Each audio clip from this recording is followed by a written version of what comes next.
Mics are hot.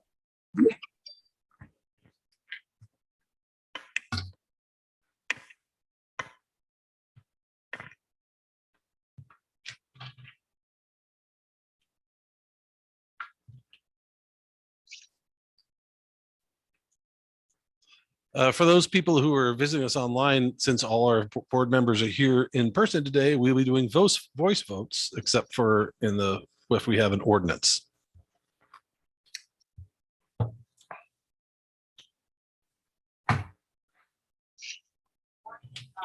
Do we even need to do the AB 361 thing? We still need to do it. Okay. Okay. Even though we're on. That's because we do have other parties people. by external.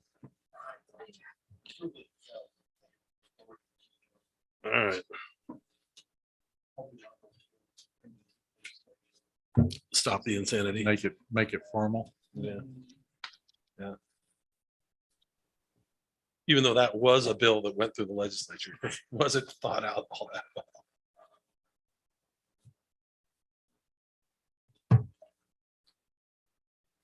One thing about those bills I like is it's going to require video. Is that people who attend water authority meetings, the public, say we don't see you.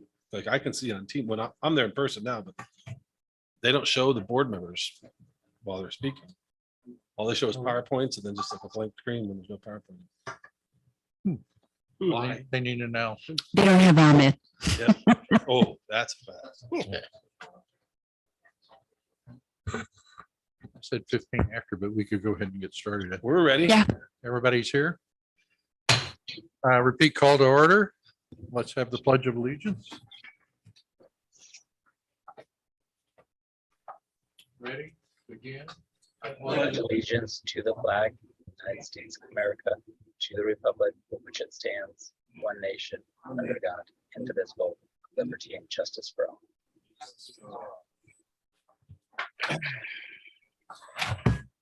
Repeat roll call, please. Director Gasca, Present. Director Hamilton, Present. Director Matt, Here. Director Moss, Here. and Director Stewart. Here. Thank you. Board of Directors to consider adopting Resolution 22-14, renewing state of emergency findings for Assembly Bill 361. Do I have a motion? So move. Second. Moved by Director Gasca, seconded by Director Stewart. All in favor? Aye. Aye. All opposed? Yep, That was to adopt the resolution. right. 316. And it passes unanimously. Repeat of report of potential action items from closed session. Thank you, Mr. President. The board met in closed session to discuss 4 items. First, conference with legal counsel, anticipated litigation pursuant to Government Code Section 54956.9 D2. 2 items. Third, conference with legal counsel, existing litigation pursuant to Government Code Section 54956.9 D1, TC Construction Company, Inc. versus Rainbow Municipal Water District. And the 4th item, consider information report on cybersecurity pursuant to Government Code Section 54957A. All 4 items were discussed and there is no reportable action. That concludes my report. Thank you very much. Instructions to allow public comment on agenda items from those attending this. Director Hamilton, we should probably repeat that we amended the agenda for item 23B. There was My an bifocals got in the way. Yeah, that's okay. There was information on one of our items, additional resolution was required that came to our attention after the agenda had been posted, and the board took a 4/5 vote or 5/5 vote to approve an amendment to the agenda to add a new resolution to the action item under number 23. Thank you very much. Appreciate that. Are there any other additions, deletions, or amendments? Nope. Instructions to allow public comment on agenda items from those attending the meeting via teleconference or video conference.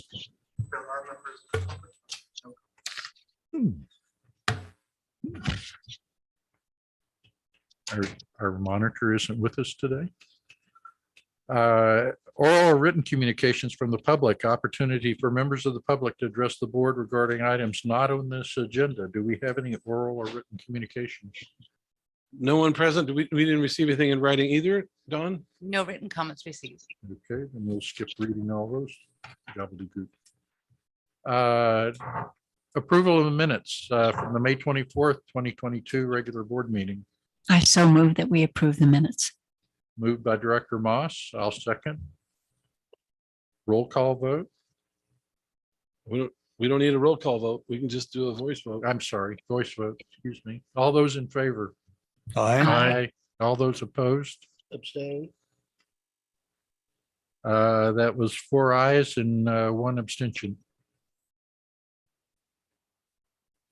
Motion passes. Board of Directors comments and reports, President's report. I actually have a couple of items here. I noticed in reviewing the CSDA Palm Springs Conference that there are SDRMA credit incentive points based on attendance. Help control laws, let's see who it is. Credit incentive points can be earned based on an agency's attendance at the annual conference. Right. And when we were with, as we are right this minute, but not for much longer with SDRMA, Carlene can explain more. clearly. Yeah, we did get credits for attendance for previous fiscal years. And Once we're no longer participating in their programs, it doesn't matter. which occurs at 11:59 PM on June 30th. Assuming the board authorizes, When assuming the we get board, to 23, we'll, assuming the board authorizes the items in item 23, yes. okay. The second thing I noticed was something that would be apropos for Tracy and Robert to consider is a session on Monday, I believe it is. So you want to be a general manager? Yeah, that's a good. I've actually already taken that. It was really great. And I Okay. brought the materials back and shared them with Robert. Okay, She was at the GM Leadership Summit. Yeah, last this week. past week it was really good. okay. Good Good. speakers. Those were the two pertinent things. I made a trip up to Northern California 10th and 12th of June and was very amused by the road signs that you'll find in the Central Valley. Newsom, stop dumping our farm water in the ocean. Newsom, stop dumping our dam farm water, the DAM. Newsom, stop wasting our dam water.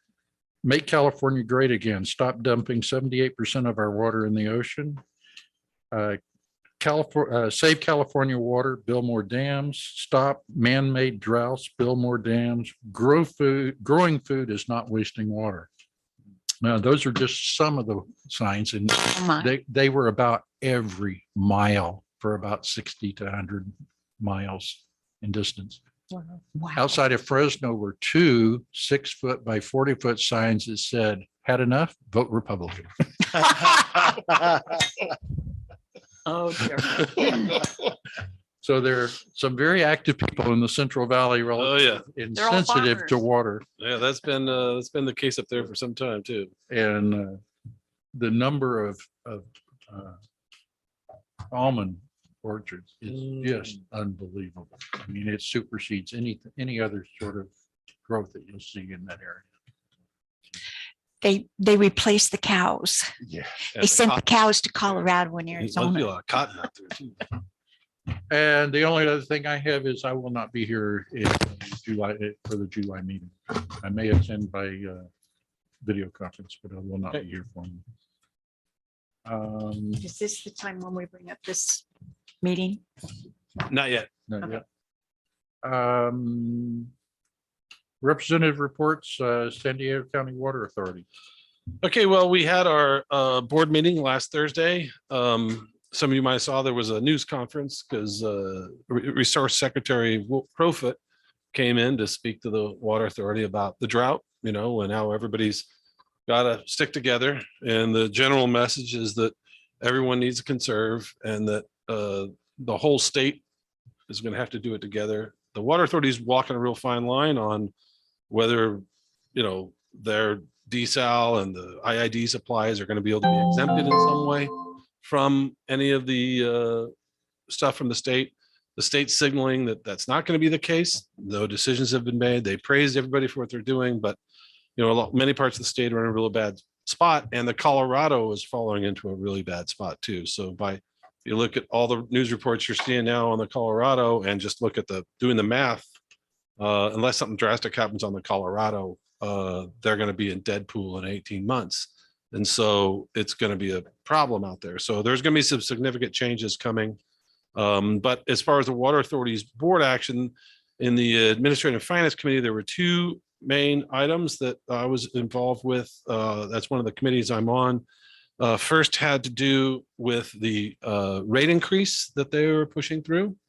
And I communicate with Tracy quite often on this, like, hey, what kind of information, the details, like they kind of tell us in broad strokes what the rate increase is going to be, but there's a real gap of detailed information on exactly what's going to be, right? And Tracy maybe could expand on that, but we got some PowerPoint graphs and things like that, but not real solid data. This is not unusual. But in the May board meeting, they presented graphs that showed the changes in variable and fixed charges, and our fixed charges are going down a little bit because our demands are going so far down.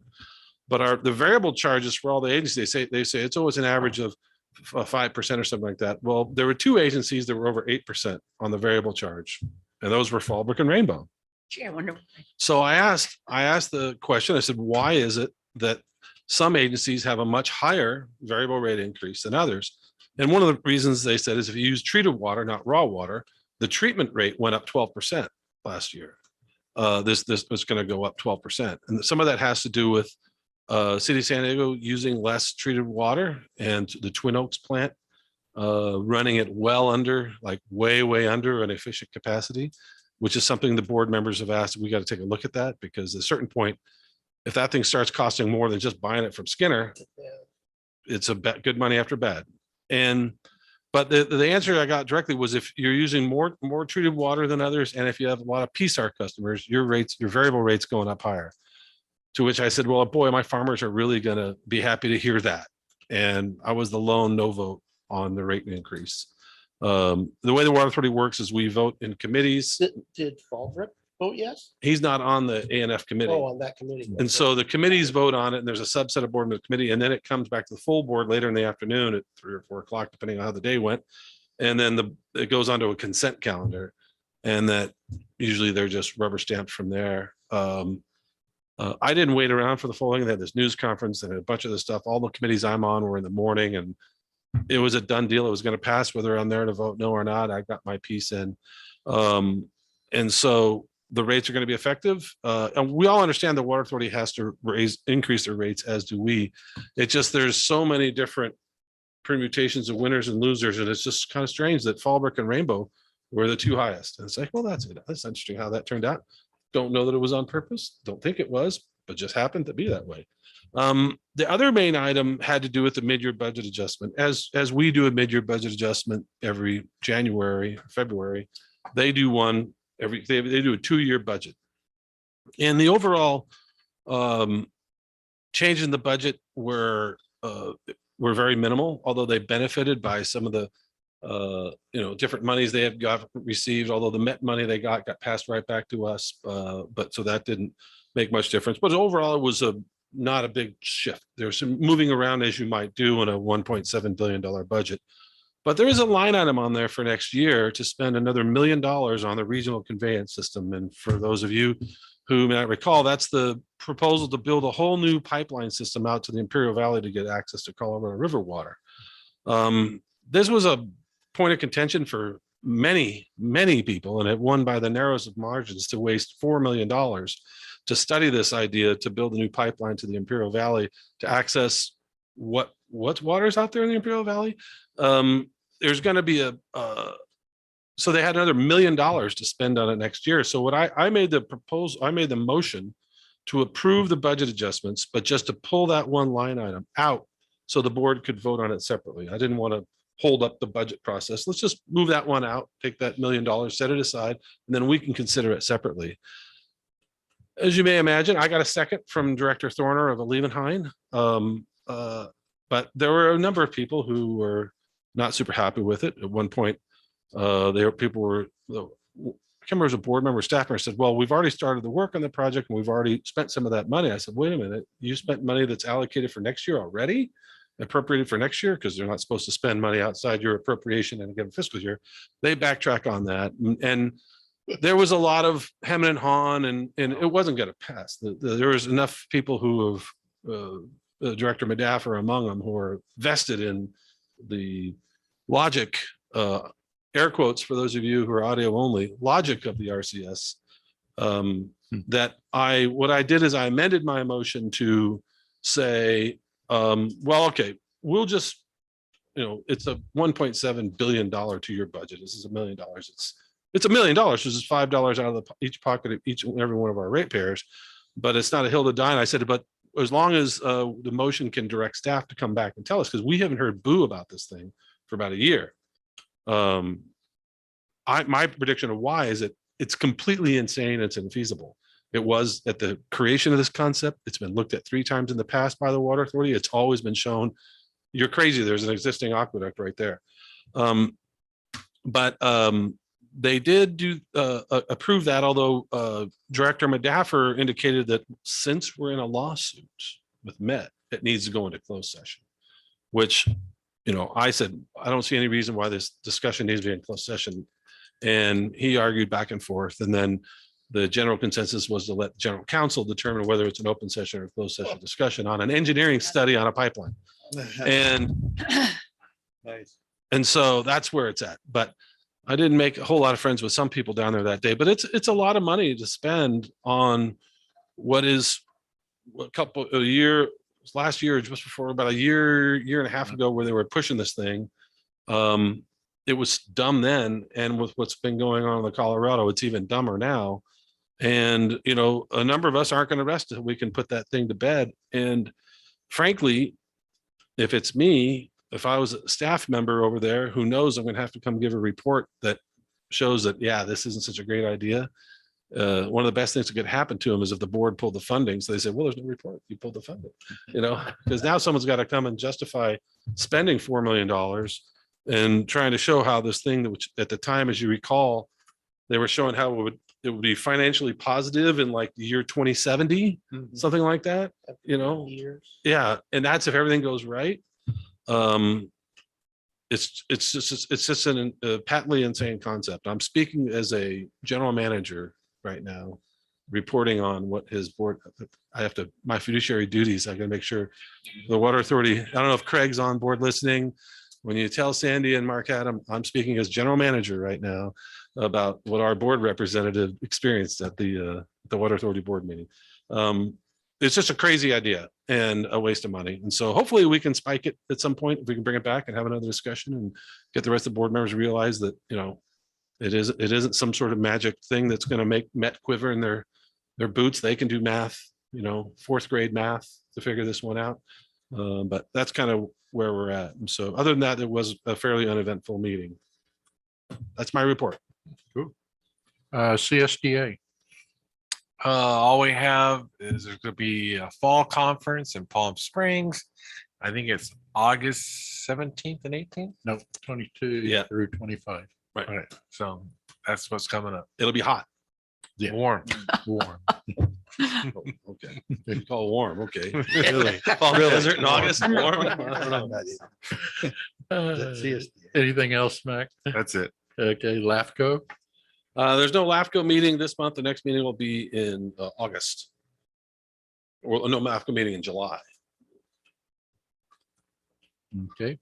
Santa Margarita Watershed Watermaster Steering Committee will meet on the 19th. Aqua. Just a few things.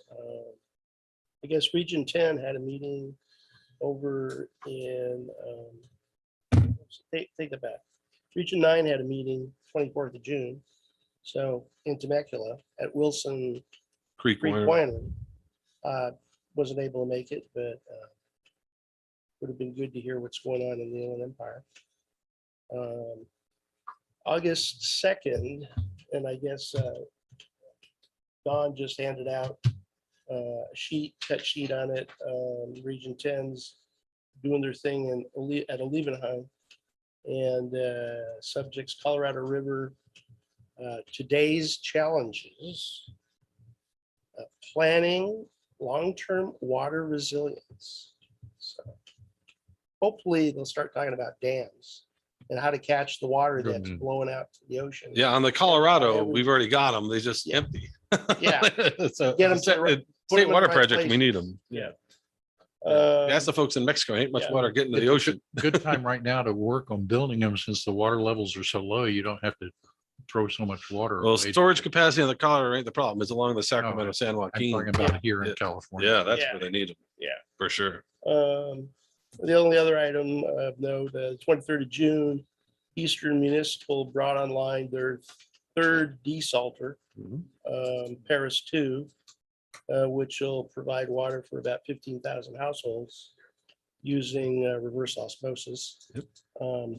So it seems like they seem to have a program, they're up to 3 desalters that Mhm. use local groundwater.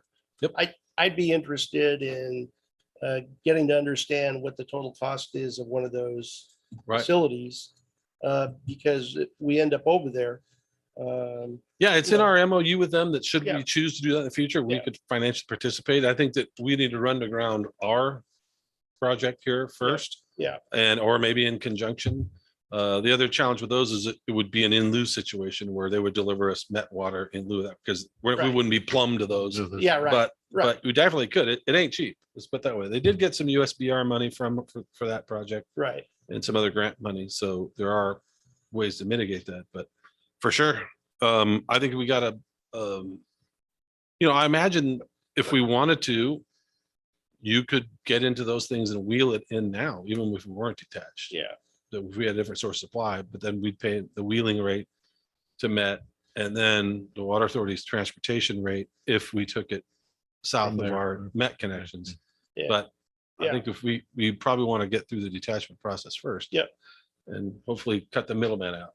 Yeah, exactly. But I mean, I'm just saying that if For sure. if there's the opportunity to That's expressly add written to in our our water MOU. Yeah. portfolio in that fashion, then let's do it. If Yeah. it's feasible. That's all I've got for right now. Cool. Meetings, workshops, committee seminars, reports by directors, AB 1, 2, 3, 4. Any specific activities by? Did anybody go to? Yeah, I guess I was absent last meeting. And so just to give a quick rundown of the meeting, of course, at the JPIA. The Aqua Conference? Aqua Conference, we got elected Right. back into the good graces, I guess. Yes. And so those opportunities are opening up for us. Yeah. Let's see, there was cybersecurity for utility seminar I attended that had, it was a good check because it basically showed that they're just describing things to people, to organizations now that we've already implemented. Right. And we're way ahead of the power curve Yep. compared to where everybody Well, else that's- is. On the- One thing of note, let's see. Where is it? I think somewhere, find it real fast. They're talking about a self-insurance for cybersecurity. So that might be something for us to look at. Well, I think all of Aqua's programs as part of that, and Carlene could probably talk in more detail. Yeah. We are technically self-insuring. Isn't that what this is all about? Some are self-insured and some are fully insured through Aqua, but the workers' compensation is a self-insured program, which is why we need a certificate from the state. So I'm not sure about their cyber, but it is a separate application. As I recall in the note, in reviewing the notes, our cybersecurity was like 12 grand a year. That's an estimate. That's not, they You don't, know, but they don't know Yeah. exactly, but that was an estimate. that It's we got. not huge. It's not hundreds of thousands. But so, well, I'll talk about it during that action item. Okay. Yeah. There are some agencies that got quotes for hundreds of thousands from other Mm-hmm. entities, not through Aqua. so. Ahmed. They don't have Ahmed. Yeah. We were pretty focused on that. Yeah, okay, good. Wednesday breakfast, there was the Region 9 I think it was EPA administrator. Anyhow, basically saying they had, no, it was, wasn't EPA, it was, I want to say Bureau of Reclamation. Bureau Reclamation. Anyhow, lots of money to dish out. That's what I took away from that discussion. So Yeah. maybe an area to Well, explore. we're in communication with good old Jack Symes out of Temecula, USBR guy. And Amelia's talking to him pretty regularly. Yeah, great. There was a talk moving forward on infrastructure. One of the things I walked away with is how can flood protection support water supply? And so I don't know that we have any kind of infrastructure capability that, Well, on the San Luis Ray, yeah. not much. I mean, it very Yeah. rarely flows above ground. So. Yeah. But Very what I took away from it was, well, all the runoff that comes off the streets and all that sort of thing. Yeah. How does it get dealt with? So anyway, something to look at and talk about. Some of that Um, stuff, that's pretty nasty stuff too. Oh, yeah, Especially the Yeah. first flush of it is like, oof, a lot of oil. oil, Yeah. brake dust. Then last but not least, I sat in on the panel on the RAWS project. Oh, yeah. We weren't successful, of course, as noted. I did send some pictures forward Mhm. that I think to Don. And Could be recognized. yep. Yeah, we may We'll see what Hey, happens at okay. CSDA. I don't know what's going to happen, but we'll see. just You keep gotta plugging pick away a at it. song. Do you know something? I don't know anything. I'm Schultze right here. I They know just asked nothing. us to attend, right? Yes. So that's it. Okay. Any other workshops or meetings to be reported on? Director's comments.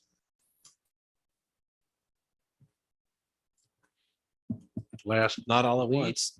Last and not least, legal counsel comment. Look at that. I'm Thank you, learning Mr. President. slowly but surely. Yeah, I did a written report and update on a recent appellate decision dealing with water rates, propositions 26 and 218. The court in that case struck down the groundwater charges that were set by the United Water Conservation District. And the city of Ventura implemented the challenge there. And the water district argued that its rates were consistent with ratios that were set by the state legislature, which specifically allowed different and lower rates for agricultural customers than non-agricultural customers. But the court said it wasn't enough that they were within that threshold. They still had to go and had the burden of proving that the rates were consistent with propositions 26 and 218, and had to go through the whole process of justifying cost of service, that the burdens and the benefits were proportionate by the various customer classes. One open issue the court didn't consider, typically in bases like this where there is a lot of overlying use, the agricultural overlying users have the most senior priority water rights. So when they're doing these new water supply reliability projects, it really benefits the junior users the most, because they would be the ones that have to cut back, and when there's a shortage. So the court didn't discuss how that tied into the ratio at all. So I guess that'll be a decision Next more case. Yeah, next case, exactly. But another precedent to keep in mind, as more agencies are doing groundwater projects to augment local supplies and how you deal with the cost of service issues. So that concludes my report. Thank you very much. Always fascinating. Oh, thank you. Committee reports. Clint, I'll let you do both back to back. Gives me more time to figure out what I'm going to say. Anything to help. Okay, Mr. President. Do engineering first. Yes, It'll be easy. yes. Thank you, Tom.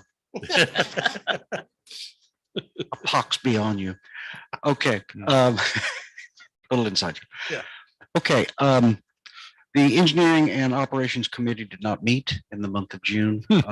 There were some potentials for updates, but rather than put the staff through a whole bunch of effort for no action items, we decided to postpone that. And in consideration, the July meeting of the Engineering and Operations Committee, however, will meet, and I think the main item on it is an item that is of interest to this board, which is the groundwater consultancy solicitation and award process, and that will be before the committee. The Budget and Finance Committee met on June the 14th, and you have 3 items on your agenda today that are the result of that committee's work. Item number 21, the budget and capital improvement program. That was the subject of a tremendous amount of work by Carlene and Tracy, and both the staffing analysis and the budget analysis was really quite professional, and the committee does recommend that the board adopt the items before you. Item number 24, a variance. Again, the staff did a great job, and the committee voted to recommend that the board approve the staff's recommendation on the variance. And then finally, item 27, which is an information item, but the staff did review it and recommends that it be accepted. Nothing else to report. Brevity is a virtue. Thank you very much. Communications and Customer Services meeting. We met on the first Thursday, June 6th. We had a discussion on the Flume project and re-announcing to the ratepayers the availability, since they've changed their pricing structures and things, so that functionally it's a free service now as opposed to any sort of monthly payments. And we're looking at putting a newsletter article together to go out to the ratepayers on that. We had a discussion on regarding submetering and homeowners associations communications. This is something that Pam had mentioned, that anybody that lives in an apartment that basically is a pseudo ratepayer and don't get communications on things that are going on, and we're trying to figure out how to more effectively reach out and communicate with that class of ratepayer. Nothing determined yet, but it's on our forefront, and we're looking and working on it. Good. We've are exploring an opportunity with the school districts, Fallbrook and Bonsall, to basically become a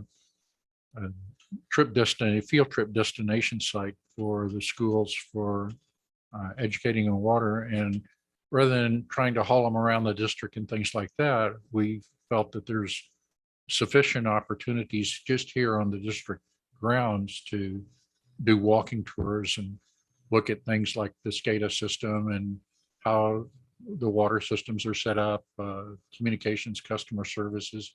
In other words, opportunities that may be for internships in the high school level or whatever, getting the local students interested in what's going on here in the water district. And we're working with, I know that Cynthia has been in contact with, I believe, the Bonsall. Joseph Clevenger. Yeah. And he's quite excited. This would be not something for this, probably this coming year, and probably not in September, October, but definitely something we're working on. We're working on a customer survey. Don't have any specifics out in that. And then a discussion regarding communication strategies for the backflow device removal. Backflow device removal, that's a ton. I pointed out to Tom that we recently installed a backflow device on a meter that never had a backflow device, and there was some question as to why we put one on when I thought our policy was not to do it unless it was required. But That is our policy, so I'm not sure the details are. Robert might have been able to figure that one out. I'm not sure. I went through, I had a ratepayer contacted me last week that they had received notification of water shut off if their backflow device wasn't repaired. They had called the numbers listed in the notification and got we're too busy. So they were looking for additional things, and going to both our website and going through the admin code, there's nothing that I could find, and I will admit I tend to overlook things about requesting backflow removal device. So there's no We formal. send comment. out specific letters in the past to people and I don't see a. We send it in specific letters, but if I go into our website and wanted to know about the possibility of having my backflow device removed, what is the process? And that process is not described in the admin code either. At least I could not find it. So I mean, Robert, can you with Alex? Are you listening, Robert? You are? Yeah. And Yeah, We'll we'll check. take a look at it. We can update our webpage for that. I also know that as Alex goes out and works with the public as he's testing backflows, if he sees that it may not be necessary, he actually talks to them about that. So he's actively engaged with them, but In our interest to have few of those damn things. Thanks. yeah, All right. yeah, exactly. It'd make our life a lot easier, but we'll take a look at the website and I'll double check the admin code also. If it's there, it needs to be more visible. If it's not there, we need to add something is my contention there. We do have a extension for cross connection that goes directly to him, myself, and Isa. We get the voicemails for that extension, so people can call in and we can answer their questions. But you have to know you can even have the option to call. Right. So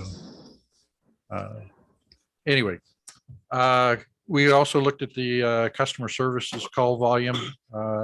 Cynthia gave us an update on that. We have a pretty good system, I think, and we're fine tuning it to make it better. And the last thing is we need more members on the communication customer services committee. So promote that. That's communications and customer services. Public hearings, 19. Discussion of possible action to adopt ordinance 2214 for ID1 standby charges. And Did Don give you something I'm supposed to read? If I can find it. should be two scripts there. This is item number 18, opening. I'm supposed to read this out loud, correct? The public hearing for Improvement District 1 water standby charges and discussion and possible action to adopt ordinance 22-14 establishing readiness to serve water services standby assessments or availability charges for all of the Rainbow Municipal Water District Improvement District number 1 is now open. All persons attending the meeting on site and remotely may indicate their wish to speak now. Everyone will be given an opportunity to be heard. All comments should be limited to 3 minutes in length. Please speak slowly and clearly. This is required because this meeting is being recorded for the purpose of preparing minutes, and we want to get your comments into the minutes correctly.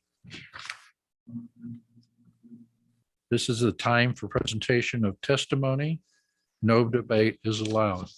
We don't Are have there any anybody comments? online indicating. Nobody. So nobody wishes to speak. Did we get any written comments, Don?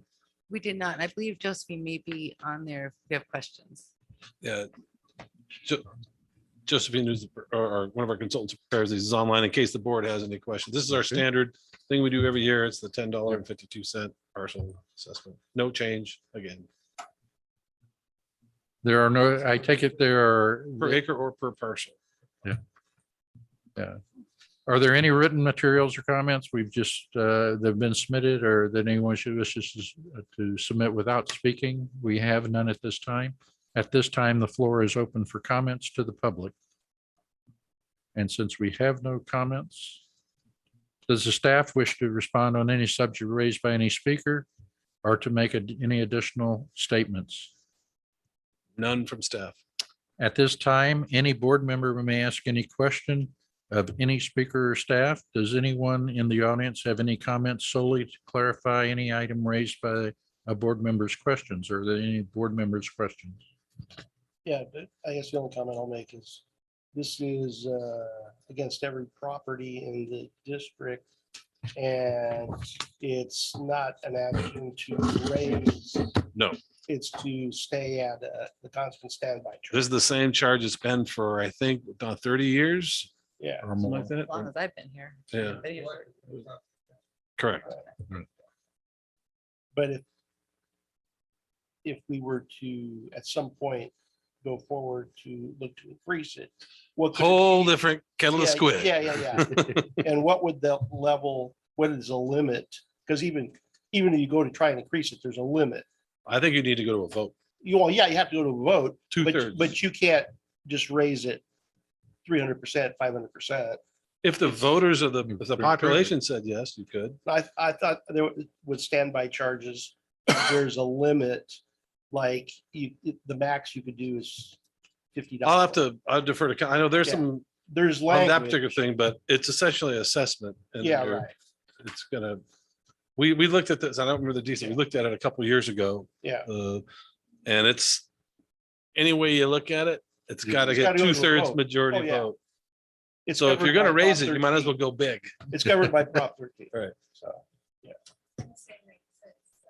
95. 1995, so Okay. not quite 30 years. but Yeah.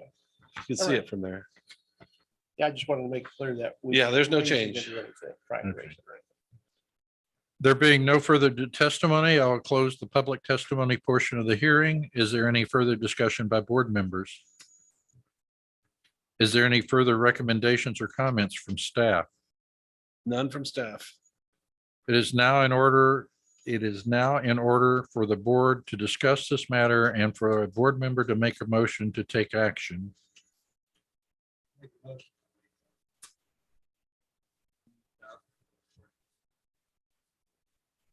I'll second that. Moved by Director Stewart, seconded by Director Moss. Roll call vote. Director Gasca, Aye. Director Hamilton, Aye. Director Mack, Aye. Director Ma, Aye. and Director Stewart.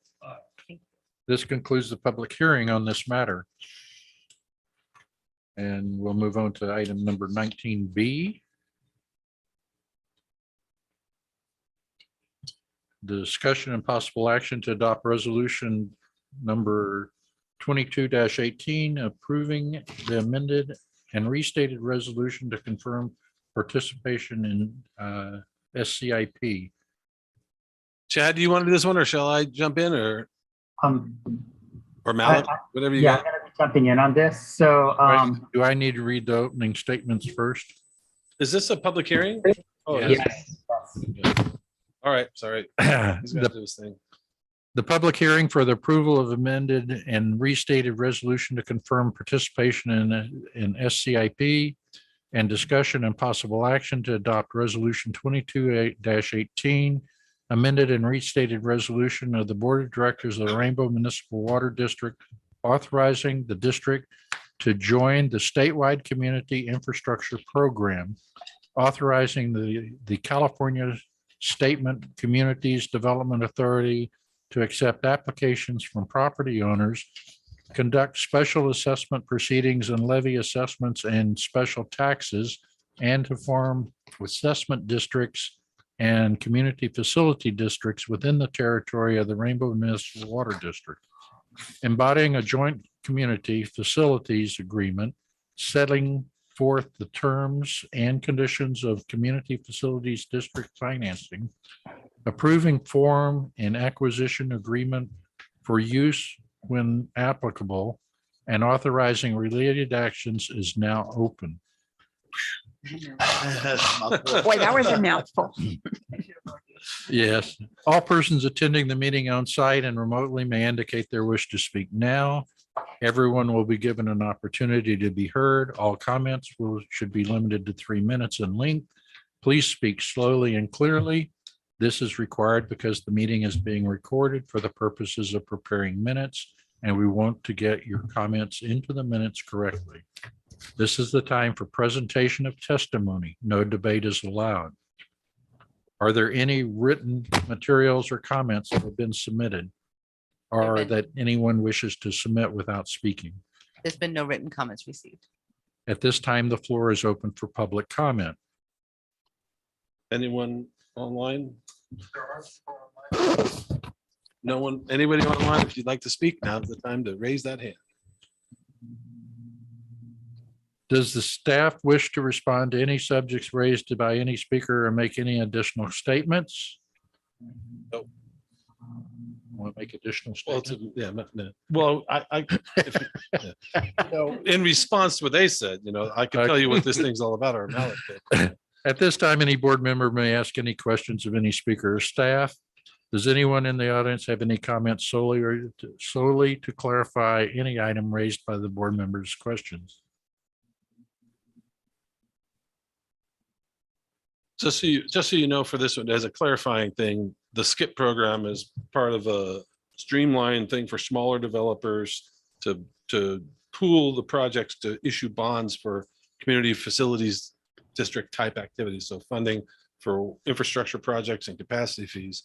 It was used last by the J.R. Horton project, Fairview, because it's a small one. The big projects like Citro do their full bond issuance because they're huge. This is for smaller developers to use. And this is just part of the ongoing thing. The law changes every now and then on these things, and there's some rules that change. So the board has to reaffirm, and it goes through. We have a Barney with Nossaman has a great deal of experience with things and reviews them all for us. And it's just a kind of a procedural housekeeping matter. So that if some future developer does want to do this, it's up to them. We don't levy any tax here. That's up to whoever the developer is. And then it'll help bolster development in this area and get our cap fees quicker. So this is a reaffirmation of something that we actually approved. We had done Sometime ago. previously, yeah. Chad, Malik, is that an adequate explanation? Is that where we're at? That was perfect. You stole my thunder. Sorry. Well, you could have been sitting in the room, man. Why you could have stayed here? Well, that brings on, are there any changes between what was approved and what is now being requested for approval? Yeah, so by adding the CFDs, developers can finance a broader range of the county fees, such as like the police, fire, library, general, city fee, and housing in lieu of fee. We also assist in forming separate improvement areas when projects need to be phased. So it just provides more flexibility and opportunity. And in reviewing this information, my question is we're being basically proactive here and anticipatory rather than responding to a specific developer's need or request. That's my understanding. Yeah, that is correct. Right on the books. I mean, there's a couple There's a like Ocean Breeze possibility. Estates is sitting out there until the developers are pushing dirt. They're all just sometime in the future. Is there any further discussion by board members?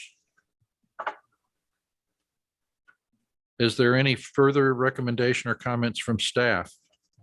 Nope. It is now in order for the board to discuss this matter and for a board member to make a motion to take action. I move we accept approve ordinance 22-18, is it? I think it's just a resolution. Resolution, excuse me, resolution. I'll second the motion. Moved by Director Option one. Hamilton, seconded by Director Gasca. President This- Hamilton, can I clarify it's option one? Because it also has some secret determinations that need to be Okay. made and an authorization for me to finish the filings. Because there's some other, Okay, as we go through, there's some other paperwork that comes back that I've got to sign and they want me to be able to sign. then I amend my motion to accept option one. Approve option one. Director Gasco seconded that. This can be a voice vote, is that correct? Since it's a Just a resolution, resolution. yes. All those in favor? Aye. All those opposed? Motion carries unanimously. This concludes public hearing on this matter. Item number 20, consent to the omission of signatures from the final map On the map. for County of San Diego track number 5354-4 and make a finding that the final map will not unreasonably interfere with the free and complete exercise of the district's easements in Division 4. Chad, or Malik, you guys want to explain this one? So the board is basically being asked to consider this consenting to the emission of signatures from the final map for one phase of the Citro development. So the existing map granted an easement to the district and established a large master parcels within the development along the Meadowood Street, Valencia Point, Ponderosa Place, and Orchard Trails. So a new final map is under consideration, which will split the larger master parcels into individual residential lots. The new final map will not interfere with the existing easement. So with the board's consent, the general manager would send a signature omission letter to the County of San Diego stating that the final map does not interfere with the free and complete exercise of the public utility easement. So this letter is a requirement for the county's approval of the final map. So we're just, so staff is recommending option one. Housekeeping thing to tidy up some county stuff. Merely housekeeping. Yeah, I'll make a motion to approve option one. we were gonna put on Second. consent, but we're the only consent item, so. Moved by Director Gasca, seconded by Director Stewart. Any further discussion? All those in favor? Aye. All those opposed? I'm sorry, I missed that you made the Option one. option one, Yeah. and then who seconded? Director Stewart, Okay, thank you. and the motion passed unanimously. Discussion and possible action to adopt resolution 22-14 approving fiscal year 2022-2023 operating and capital improvement budget. Okay, so we have two presentations for this item. First, Chad's going to take us through where we're at on the capital projects through April. So he's got a nice presentation of those projects, and then I'll go through the budget one last time in condensed form this time. Yeah, I think this presentation Chad's gonna give, we gave to some of our committees, and they all said, oh, you should show this one to the board. So, Correct. All right, should I start sharing my screen then? Yes, go ahead. Okay. Great graphics with this. Excellent. Love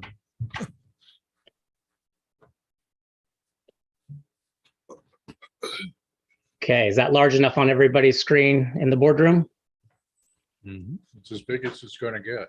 Okay, all right. We used as large a font as we possibly could on this one.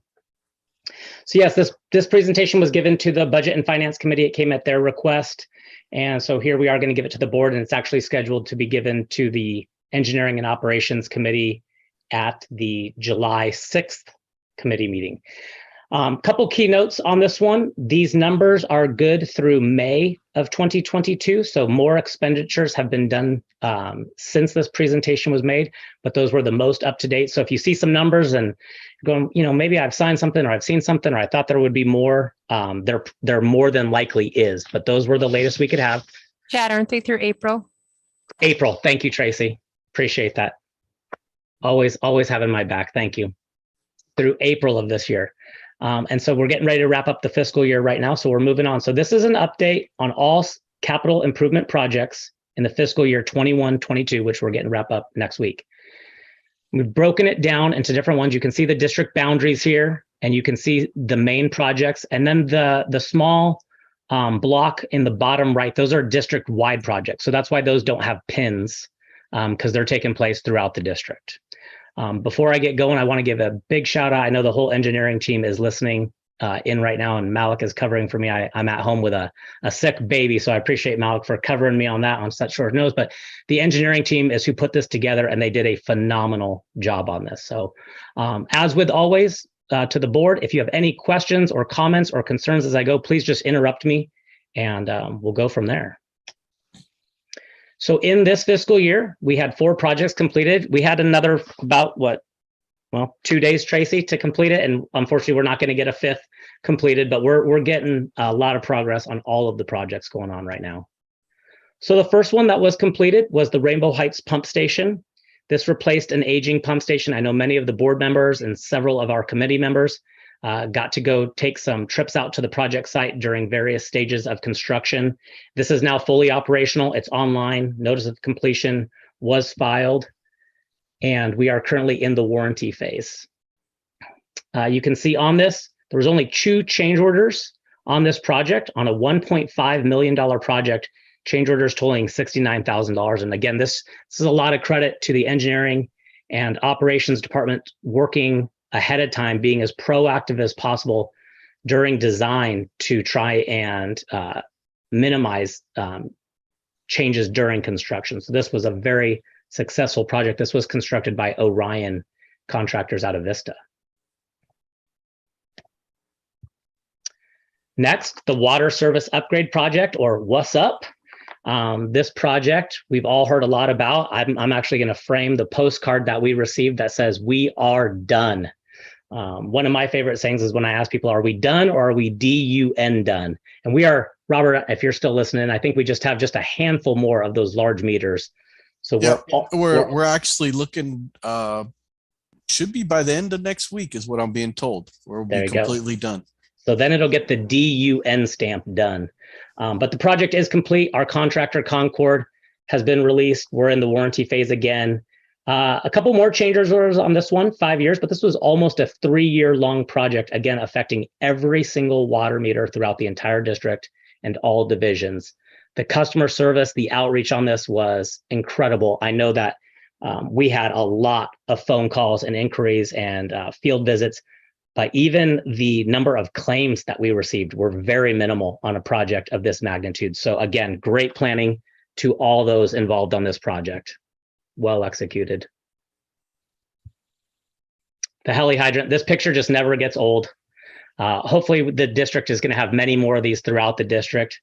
Again, the notice of completion was filed. We're now working with North County Fire, CAL FIRE, San Diego County, the Board of Supervisors.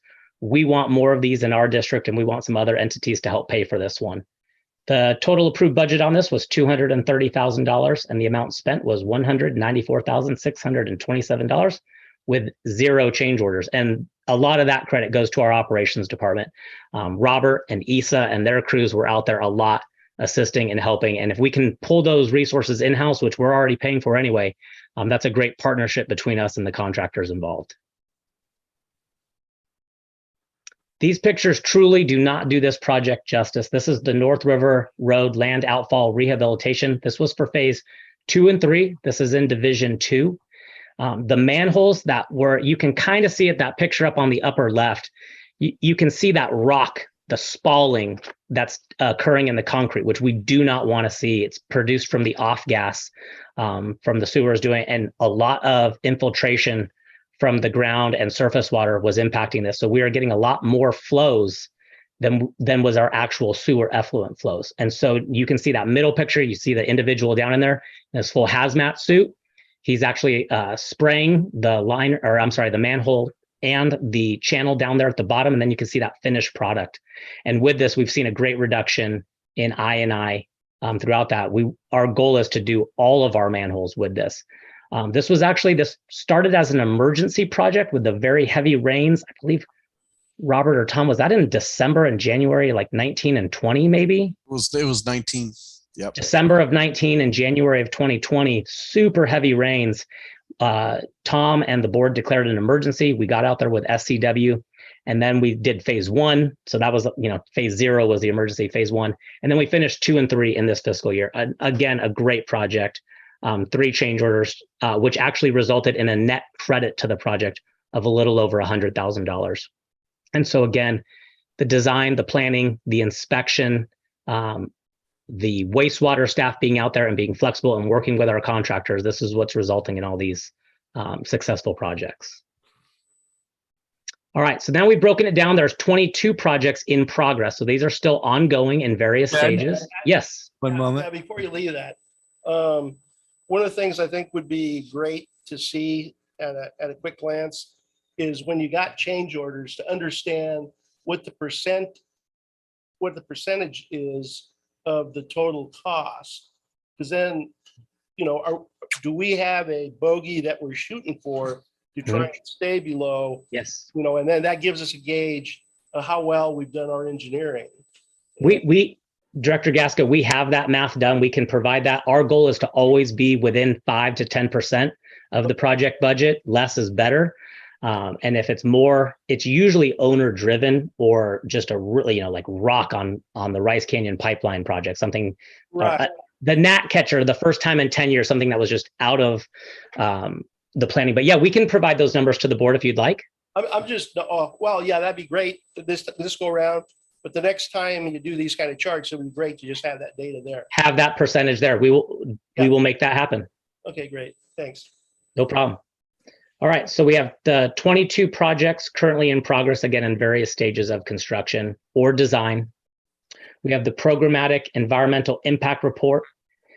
We call it PEER because that's just a tongue teaser as you say it, the more often we say it. I believe, Malik, is this coming up in July or in August where we're getting ready to finalize this one?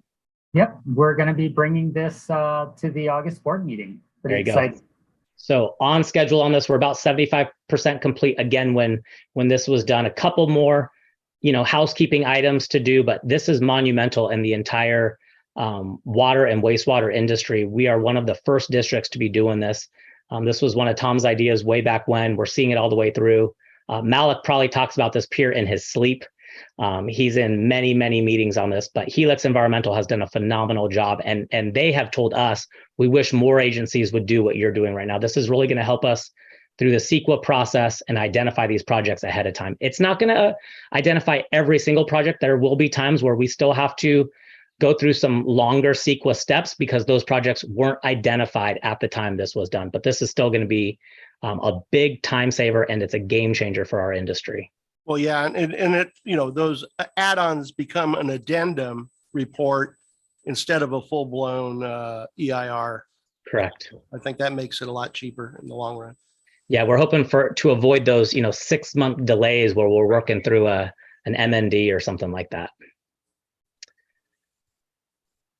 New district headquarters. You're all sitting in the boardroom right now. Hopefully that air conditioning is keeping up with the outside temperature and the number of bodies in the room. Very early stages on this project. In the upper part of the screen, you can see letter E for Edward. That's what we're proposing our existing headquarters site could look like, some high density multifamily unit housing. That road, County Park number 13 to the bottom of it. The county, San Diego County Parks Department owns that land. So we're talking about possibly an access road with some sort of a staging area down there. And then you can see on the east side of Old Highway 395, you have letters A through D. A is where we're proposing Rainbow Municipal Water District would be headquartered. B would be the San Diego County Sheriff. C would be North County Fire. And then D would be CAL FIRE for some of their heavy equipment, bulldozers, semi-trucks, which currently they have to drive all the way up to their camp, the top of Rainbow Heights. It's a very long drive up and down to the 15 freeway. And this being right on Highway 76 and I-15 is just a game changer for all agencies. Everyone is very excited about this. This is very conceptual. Amanda Parra is our project manager on this one. Again, very conceptual of just showing where things could fit. But the county sheriff is in the final process right now of obtaining the deed from Caltrans. They've asked all other agencies just to kind of stand down until they have that deed that says County of San Diego on it. And then we'll go from there. They're looking at between a 6 and a 7 year build out for their facilities. It would include a community center. So it wouldn't just be a sheriff station. This also would not be a substation. This would be a major station being its prime location of 76 and I-15. And then North County Fire would vacate their existing station up there off, I believe that's Paula Mesa, and come down here. Again, a much more centralized location. So we're currently working to make sure that traffic lights would align, that there's enough space for everybody. And so this is it's going very well. It's an exciting project to be a part of, and we'll keep everybody posted on this one. I believe this is the project that Flint was talking about earlier that will be coming to July. This is the San Luis Rey Imported Return Flow Recovery. We're working on a draft board memo right now, which we will be taking to the July Engineering and Operations Committee, and then hopefully to the July Board of Directors meeting. It's a professional services agreement with the consulting firm that we're looking to go forward on this. So right now we're at about 15% complete, a little bit of money spent so far. If the board awards this professional services agreement, be a lot more outreach with our tribal partners and go to see where that groundwater is what the TDS level is, and if we have a viable project. Is it TDS or salt that is the Total. Okay, It's what you use to measure the saltiness. got it. Okay. Good question, and thank you, Tom. Great picture here of the isolation valve installation program. This is being done in-house by our operations department. We're currently in the planning phase. We are earmarking some money to get to do this. You can see we're the budget $500,000. We're procuring the valves. A lot of these require very extensive shutdowns so we can minimize how many customers are affected during the water service outage during these valves. But this is very critical for how we operate the system on a daily basis, because when these valves get turned, they can break as we go to shut them down and isolate a section of water line. They can break in the closed position, which is really bad because then our operators can't reopen and re-energize that section we are working on. And they can also break in the open position, which when we need to perform a shutdown, we have to expand that zone and affect more customers. So by replacing these valves, going through the district, looking at the most critical, the most impacted, and assessing that, this is a really good project. And this is one that's going to take years and years and years to come about. But I'm really, really happy that this is starting. The Morrow mixing, actually, after I gave this presentation at the budgeted finance, I went back to the engineering team and said, what do we need to do to get a notice of completion on this one? And we're nearly there. The mixers have all been installed in the Morrow Reservoir. So here, if my cursor is showing up on the screen, this is the Morrow Reservoir here. Under that cover, we have installed the mixers. The Morrow tank has been brought back online at about 50% capacity right now, which is further expanding this Morrow zone. And then down here, this is where we store the chemicals. This is where everything's dosed into the reservoir. And the problem was, as we would dose down in here, this is just so large, we couldn't mix the water. Robert has some great video footage when these mixers kick on and just what it does to the cover and how it's mixing. And so as we're collecting the residuals, as it's leaving the reservoir, we've seen an increase in that. And so we know this is working. So this is an awesome project that, you know, hindsight, we all wish we would have thought of this a long time ago, but it's working very well. And so hopefully this notice of completion will be coming to the board here in the next month or two. I'll note on the thing, we're still working on some fine tuning of the chlorine dosing and the Yes. dosing. And so there may be some other small adjustments as that comes, but none of it would be of any use if we didn't have it mixed. And it's definitely being mixed very thoroughly now. The water quality there is higher than it was before the mixtures went in. Yes, absolutely.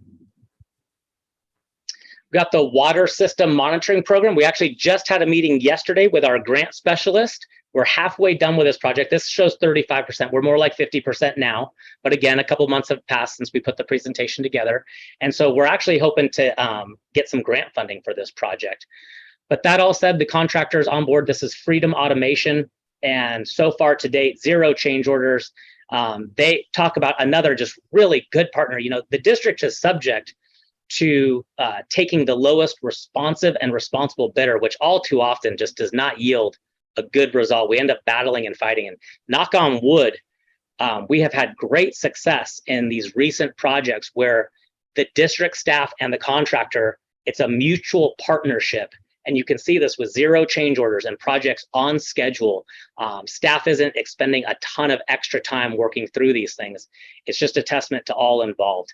So this is a screenshot of SCADA. Anyone who wants to see this, as Tom says, IRL, you can walk over to the ops bullpen. These are live screens. This is just a screenshot, but this is how Robert and Ahmed's teams view everything remotely. So they don't physically have to drive to the Rainbow Hills Reservoir. They don't physically have to drive to the Morrow pump station. They can troubleshoot, I don't know, 85, 90% of the problems. They can make changes through this SCADA system.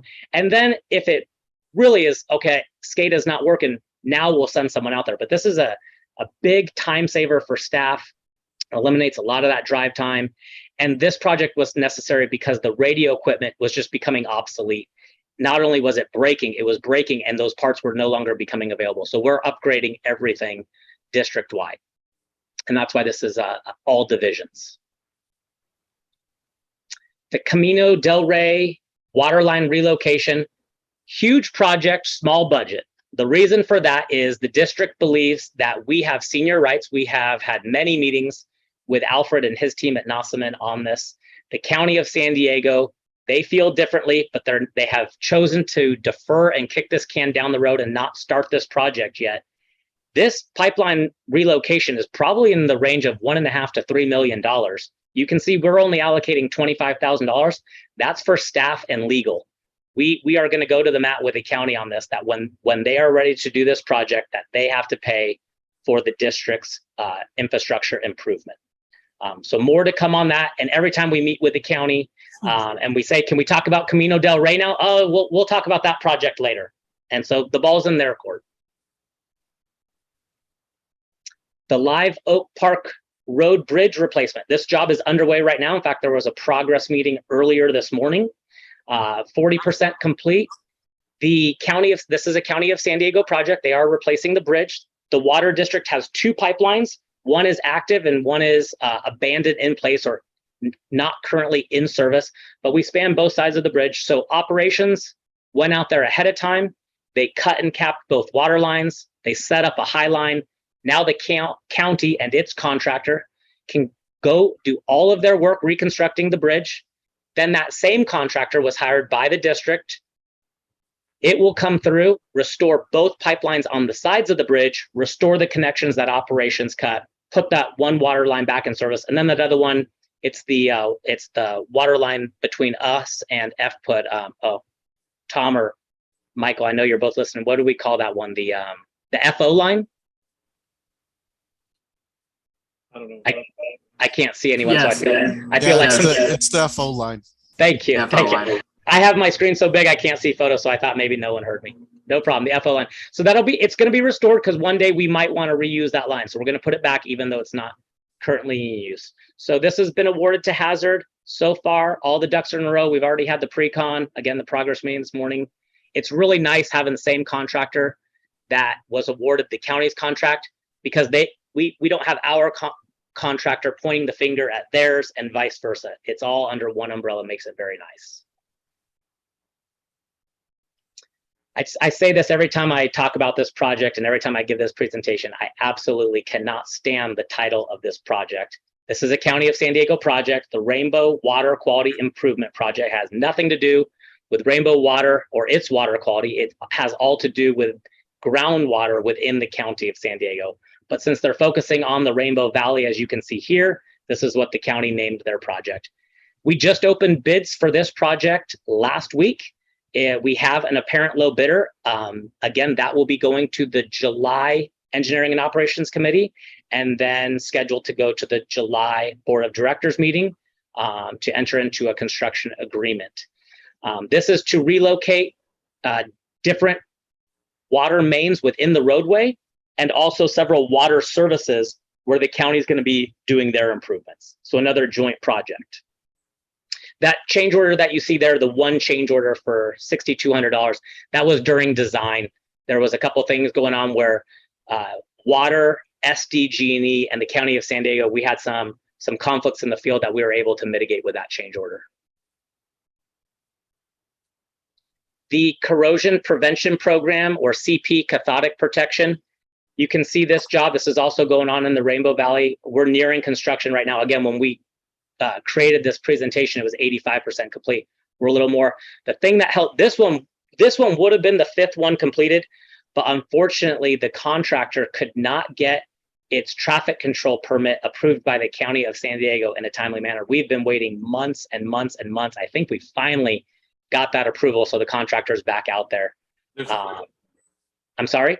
There's a theme here. There's a theme here. So an unspoken theme, because I know the meeting's being recorded. But this is awesome. This is providing cathodic protection on a steel water line that was suffering many breaks, one of which came in the height of September. I think Robert took some ambient temperatures like 100 degrees outside and was more than 100 or 110 degrees down in the trench where our crews are working. So by installing this cathodic protection between the Rainbow Hills pump station and the Rainbow Heights pump station, we can put this impressed current on and we'll stop that corrosion from furthering even more. You still might have some water main breaks, but the goal here is that it's not just going uncontrolled anymore. And we have many more projects in the hopper. In fact, I've tasked the engineering team to come up not with the next project, but with the next 6 projects. So we're working on that right now as well. The Gomez and McGee pump station upgrades and Sumac radio tower project. We merged all these into one because we were able to get grant funding for them. So the Gomez and McGee pump station emergency generator was one, Sumac radio tower was a second. We've merged them all into one. This is one Tom was mentioning earlier on, how difficult it is for our agency and all agencies right now to just get interested bidders to bid our project. And that's on construction and on professional services.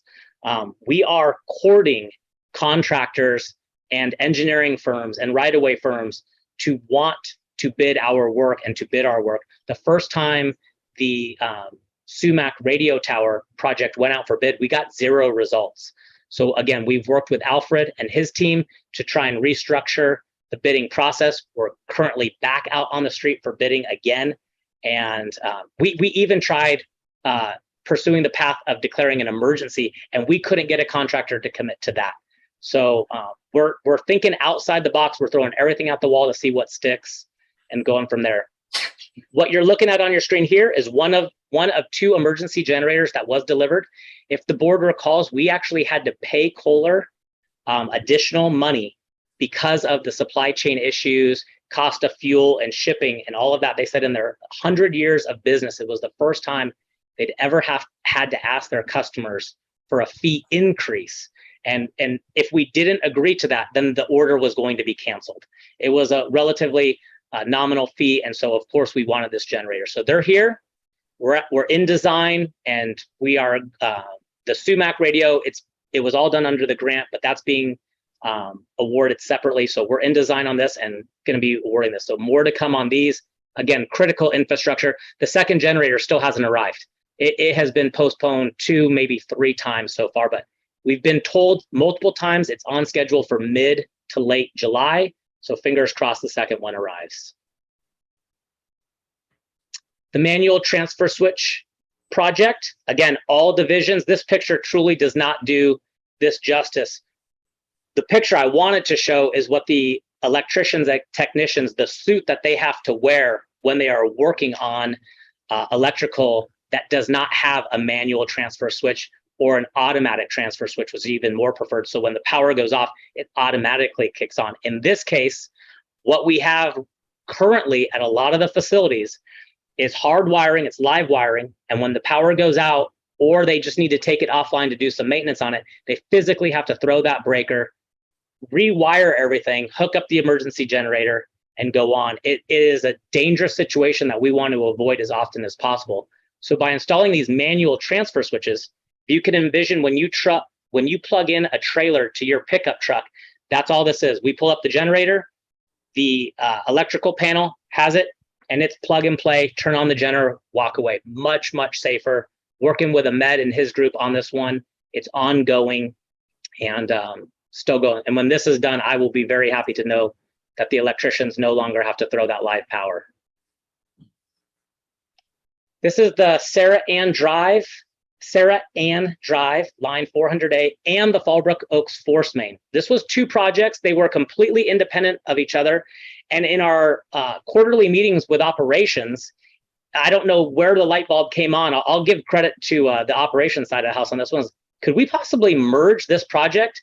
So you can see here, this is the Fallbrook Oaks sewer lift station. And currently the force main comes behind the houses and goes out to Gerd Road. Well, we're going to be redoing the water line in Sarah Ann, and someone said, can we change that force main and come up and go on the same road, since we're already going to be trenching and tearing it up and repaving anyway? And that would get us out of this easement near the creek and all that. It's a brilliant idea. So we've merged those 2 projects into one. The designer, not a problem, going to merge it. We're actually going to throw a little bit more work in Gerd Road. So this is a big benefit. If the board recalls, again, back in 2019, this house here, this is the main break we had, and this is the house that suffered massive damage to it when that line broke. We have since, it's just off screen, it would be way up here. A pressure reducing station has been involved, lowering that pressure. So in the event of another main break, it is not going to do that catastrophic damage to the road or the adjacent homes.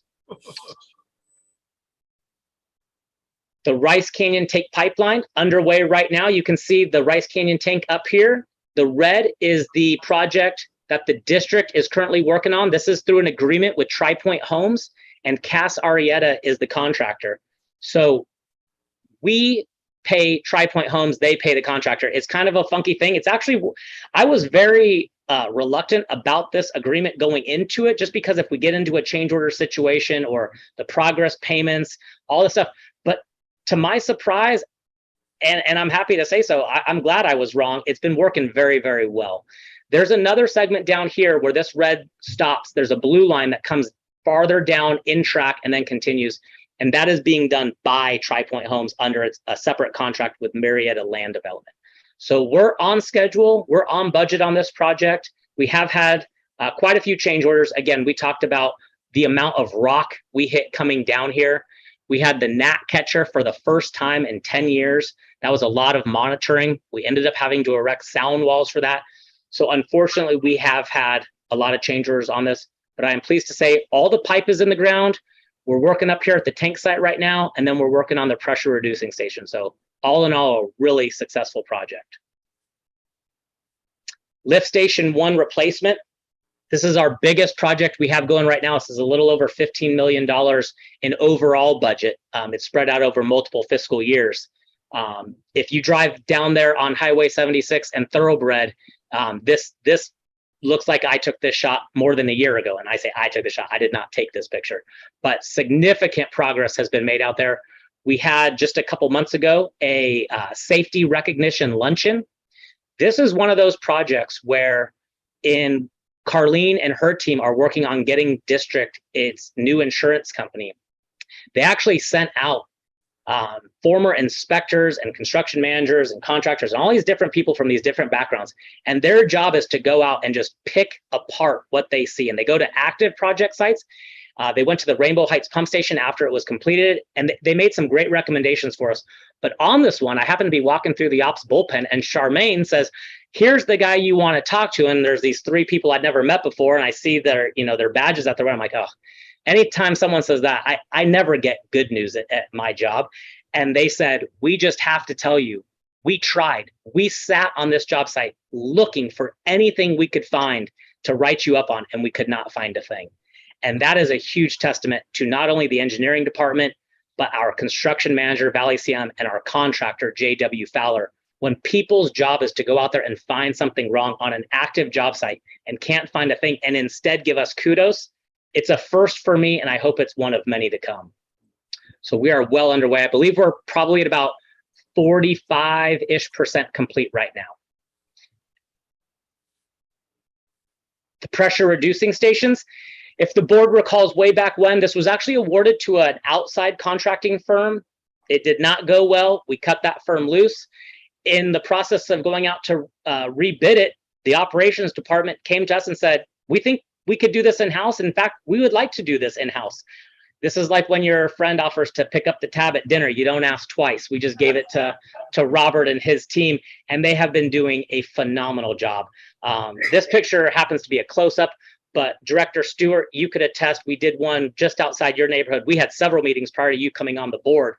And what people perceive it's going to look like, and then the care that operations takes during its construction, and then the cleanup, and when they leave the site, it actually looks better than it does before. People drive by them, they don't even notice them. I'm currently working with the Citro development right now. They're fighting us tooth and nail. Oh, it's going to mess with aesthetics. We're not going to sell as many homes. I've actually given them, go look at the one in Paula Mesa. Go look at this other one. Go look at this other one. And they'll call me from the field. We can't even find it. Exactly my point. You can't even find it. It's not going to affect the sale of your homes. So we are very pleased that operations is doing this in-house, because it saves the engineering team a lot of headache.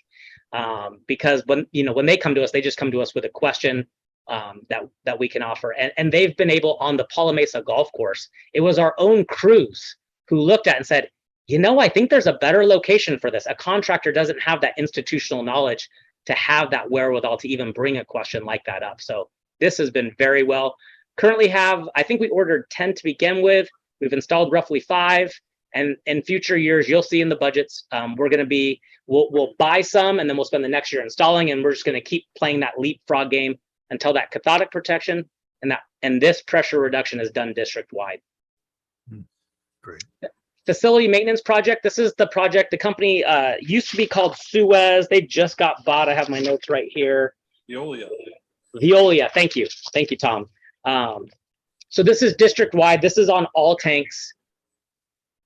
The tanks used to just have a vertical ladder. I'm pointing to the conduits right here, but that's what the ladder, used to look like, and it required fall protection. And so what we're doing is we're installing these stairwells going up the tanks.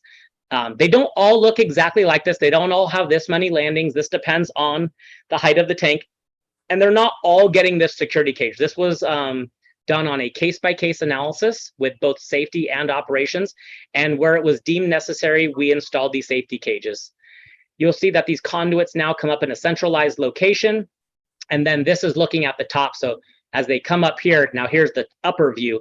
And so we came up with a cookie cutter design. So it's the exact same for all tanks. It made it easy on the contractor, and Ahmed and his team like it because every tank is now the same. And when the personnel now has to travel up the tank, it no longer requires fall protection. You're no longer trying to carry your tools up this very, very narrow ladder that usually has a shaft around it. You got your fall protection on. And then you can see in this photo here and right here, we now have fall protection at the top of the tank as well. So major, major infrastructure upgrades going on at all of our tanks. And this is an ongoing project as well. And then we have the wholesale water efficiency projects. So we have the Hutton and Turner pump station upgrades currently underway. We're a little past 15% in design. This is the one where we have been going after the different easements. We've already secured the Turner easement. We've very recently just secured the new Hutton easement. And so we are currently working with SDG&E on the Turner site about obtaining power and those easements required. And we're then, I say switching gears, we're just segueing. This is all happening simultaneously, working on that Hutton site as well to get that going. So this is currently in design. Ultimately, when we go out to bid on this project, it'll be one general contractor who will be awarded both pump stations. We have the Gerd Road water main upgrade. Again, this is another one where Robert and his team in operations came to us and said, hey, instead of putting this out to bid, we'd like to do this one in-house. Again, abso-freaking-lutely. They've shown time and time again they can do it cheaper than us paying a prevailing wage contractor, and they do it better. There's more care for our customers out there to clean up all of that stuff. This site right here, this is the proposed site for the Bonsall Unified Future High School. It's currently vacant, and we are currently in discussions with Bonsall Unified to use this site, part of it, a very small part of it, as our staging area. So we'll store our heavy equipment, our pipes, our dump trucks, all of our material, so that we're not trucking it all the way back to the district headquarters. That'll help this project get done much quicker. So we're now, I believe we're done in design. This is at 30% design, but I believe we're done. Robert and his team is already ordering the pipe. We are facing such long lead times on things that used to be on the shelf anywhere. Now we're placing these orders way in advance so that it arrives. We'd rather look at it in our lower yard and store it rather than having to be waiting on it. The same thing, the Wilt Road feeder 18-inch pipeline. You can see here's the Beck Reservoir here. This reservoir is offline. The district also owns this vacant lot right here. This home burned down. The district procured that site. So we own all of this. And this is to upsize a new 18-inch feeder main. This would be a transmission main connecting two different water zones and all a part of wholesale water efficiency. And again, operations said we can do this one in-house as well. Working on design on this. We've already worked with the Metropolitan Water District because there's one phase where we will have to cross their easement. They were very pleasant to work with, not a problem. Send us your as-builts, onward and upward. So more to come on both of the Gerd and Wilt Road projects as Robert and his team get going. The Morrow pump station upgrade. So now we have those mixers running that we were talking about. We're using part of the Morrow tank. This pump station had been offline for many, many, many years. it was borderline mothballed. We were able to kind of get it back up and running nursing, but it needs a lot of upgrades. So this is going to be its own project, part of the wholesale water efficiency projects. The building, it's CMU block, it's in great condition. The roof is wood and is, if you touch it, this thing would fall. It's so termite riddled. So this will be some upgrades to the exterior of the building. This part is actually some hatches. That's how you get the pumps in and out of the facility. And we will upgrade all the electrical components in here, bring everything up to current standards and specifications. So getting ready in the planning and design phase on this one. And then the Weiss Water Treatment Plant Permanent Emergency Interconnect. This is between us and the city of Oceanside. Here you can see what the building would look like. This is what the pump skid would look like. We are wrapping up design right now. We're putting together a performance specification, which we will then go out for bid to actually procure this pump skid. We're working with the city of Oceanside, nailing down the terms of the lease agreement so that we can have this, the water purchase agreement, all of that. So well underway on this project. This is, it couples very nicely with our Hutton and Turner pump stations. Unfortunately, this was already designed by a previous firm. And even though it needed some modifications and changes to the design because it had sat for a while, the firm working on Hutton and Turner, it was going to cost too much money to bring it under their umbrella and do it. So we have two separate engineering firms working on it. And because of that, I had mentioned one general contractor will do the Hutton and Turner pump station. This will be bid as a standalone project. However, if the timing works, we might get an order of magnitude where one general contractor might bid both projects if we can time those right. So that's what the engineering staff is working towards right now, where this would be timed with the Hutton and Turner pump stations. That concludes. I went fast because I know Tracy has a presentation as well. But I'm happy to answer any questions or go back to anything if the board has any questions for me. So the Oceanside agreement is back online? Yeah, well, it's really hung up in there. The last time I spoke to the real estate department, their current general manager is retiring in a couple of weeks. There's a new one coming on board. I'm having lunch with her in 2 weeks. This will be topic number one. Well, probably not one, but it'll be amongst topics. There's no reason for it to held up. The city of Oceanside is losing money every year. They're not doing this because their plant isn't running at full capacity. Robert used to run that plant, and every time you don't base load your plant, there's money. So we'll get it done. It's just a matter of Politics. bureaucracy. We have an easement that covers that whole plant site too. We're not pushing them too hard on that. Trying to be good friends. All right, I know some of you have heard this budget presentation 5 times, so I've condensed the slides and we'll be quick. These are the final numbers though, so it's important to go through them once again. So it's extremely helpful to go into this budget cycle with the 5-year cost of service plan done that we completed last August. And while sales this fiscal year are higher than we had budgeted, with inflation percentage on materials and services significantly higher than anyone had anticipated, kind of balanced that out. So Ahmed's getting the presentation up here. So this year's budget is year 2 of that 5-year plan. Thank you.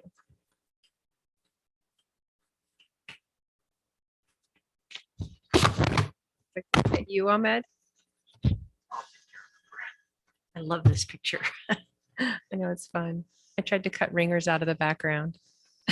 Oh, too far. Okay. So if the board passes the budget, the rate updates will go out this June 30th for the August 1 increase. This budget plan keeps the district on track for the 5-year stepped approach to get the water fund reserve levels to the board approved minimum levels. So this is the chart out of that 5-year plan. This was the original 5-year rate plan that was adopted by the board. It has the approved rate increases required with the San Diego County Water Authority as our wholesale water provider, compared to if we were with Eastern as of July 1, 2022. I'm sorry, that was that one. Skip ahead. This one is the updated 5-year plan with changes integrated for the delay in detachment. The cumulative effect of pushing out the detachment makes the potential rate decreases larger once we are purchasing from Eastern. So of course, this is dependent on the detachment parameters. So this is our water demand levels. The blue line is the actual sales. The yellow is the historical budget. And we are budgeting 13,500 acre feet. Potential restrictions with the drought could put us close to or below 12,500 acre feet. So we feel this is a really conservative spot to put the budget. And this is where having a funded rate stabilization reserve is necessary, which is part of our 5-year plan. Okay. These are the items driving the year-over-year operating budget changes. We've got staffing analysis changes, fuel prices, reestablishment of the training and travel now that we can travel COVID-free, hopefully, and a needed cost of service study. And as we all know, inflation is in there as well. Okay, this is the summary of the water operating, wastewater operating, and general operating funds.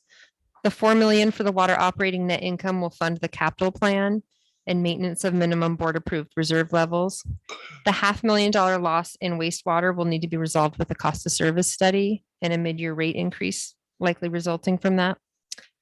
Then the general fund is funded by transfers from the water and wastewater funds, which is reflected as an expense in those funds. And then as revenue for the general operating fund for presentation purposes here. Okay, these are all of our operating funds.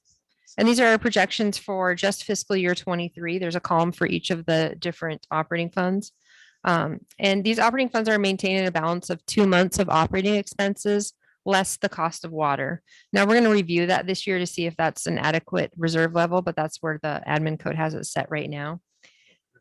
You can see in the water operating column, we have $4.1 million surplus, with 3.5 million of that going to fund the water capital plan and 800,000 going to the rate stabilization fund.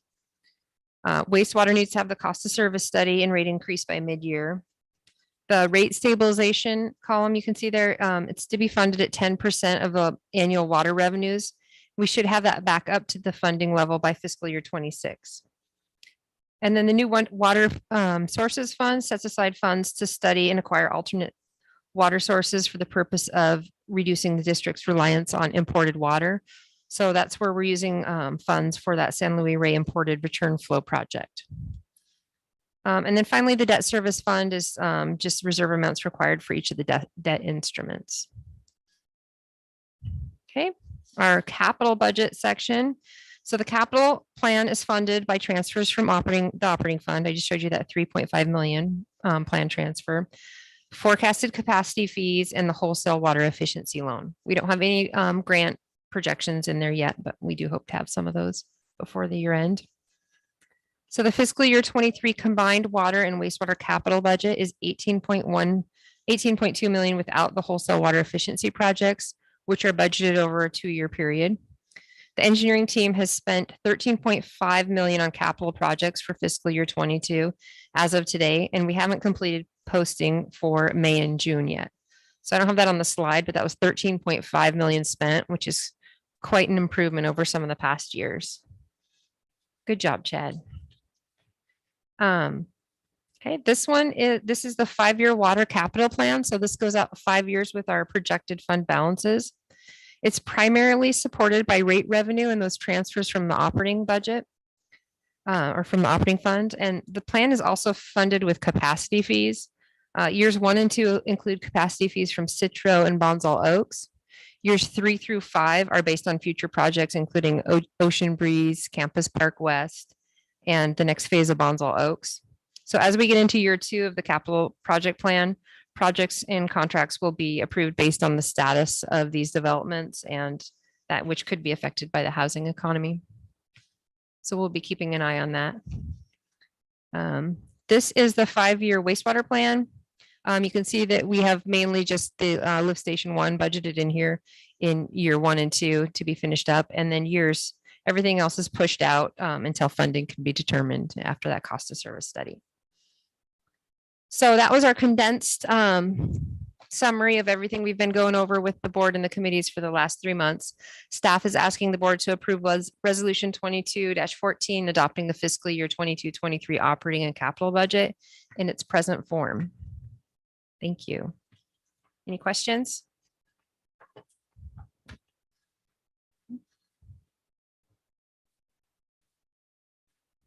It's pretty clear. The only question I have is in contingencies, when you look at inflation and interest rates and what they may be anticipated to do over the next couple of years, these next 12 months, what impact that might have on developers and therefore capacity fees. We're watching those really close. My suspicion is they may delay some of the development. So we're being really careful not to commit ourselves to contracts that are dependent on that funding. Okay.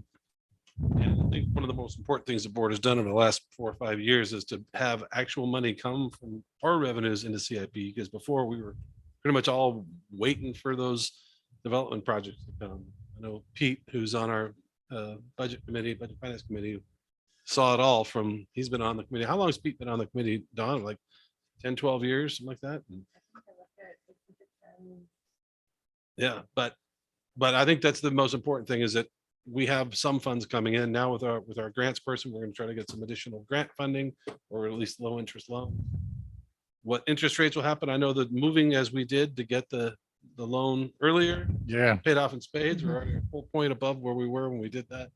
And so I'm going to make a comment on, I don't think that they're going to delay construction dramatically.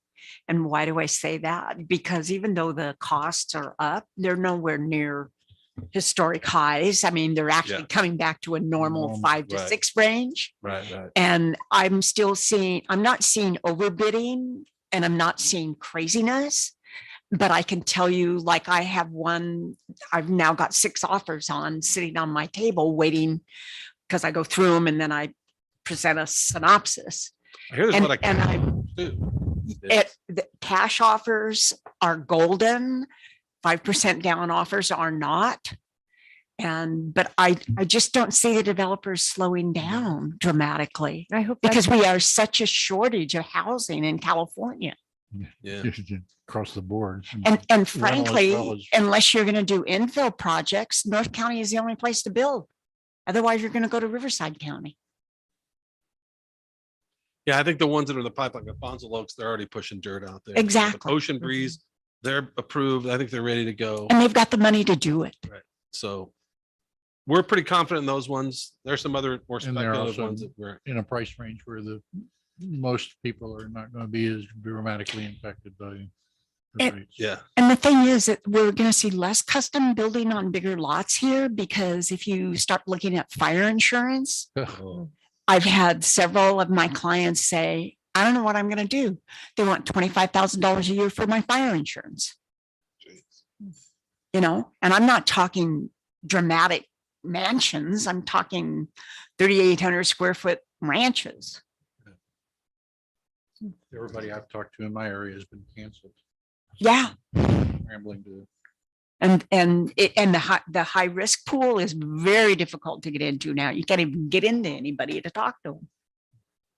So anyway. On your fair plan. Yep. So I would make a motion that we accept.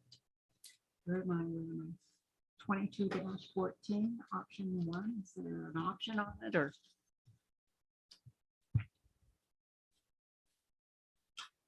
Option 1. I'll second the motion. Thank you. One other thing I want to point out, and in the budget book, you'll see a very detailed write-up, and Carlene gave it last week, but there's an excellent staffing analysis done. She's done a ton of work, doing really deep dive, and some of the questions that came from you folks that we were able to mine a lot of EM data to show pretty clearly where we are and trending, what we see in the future.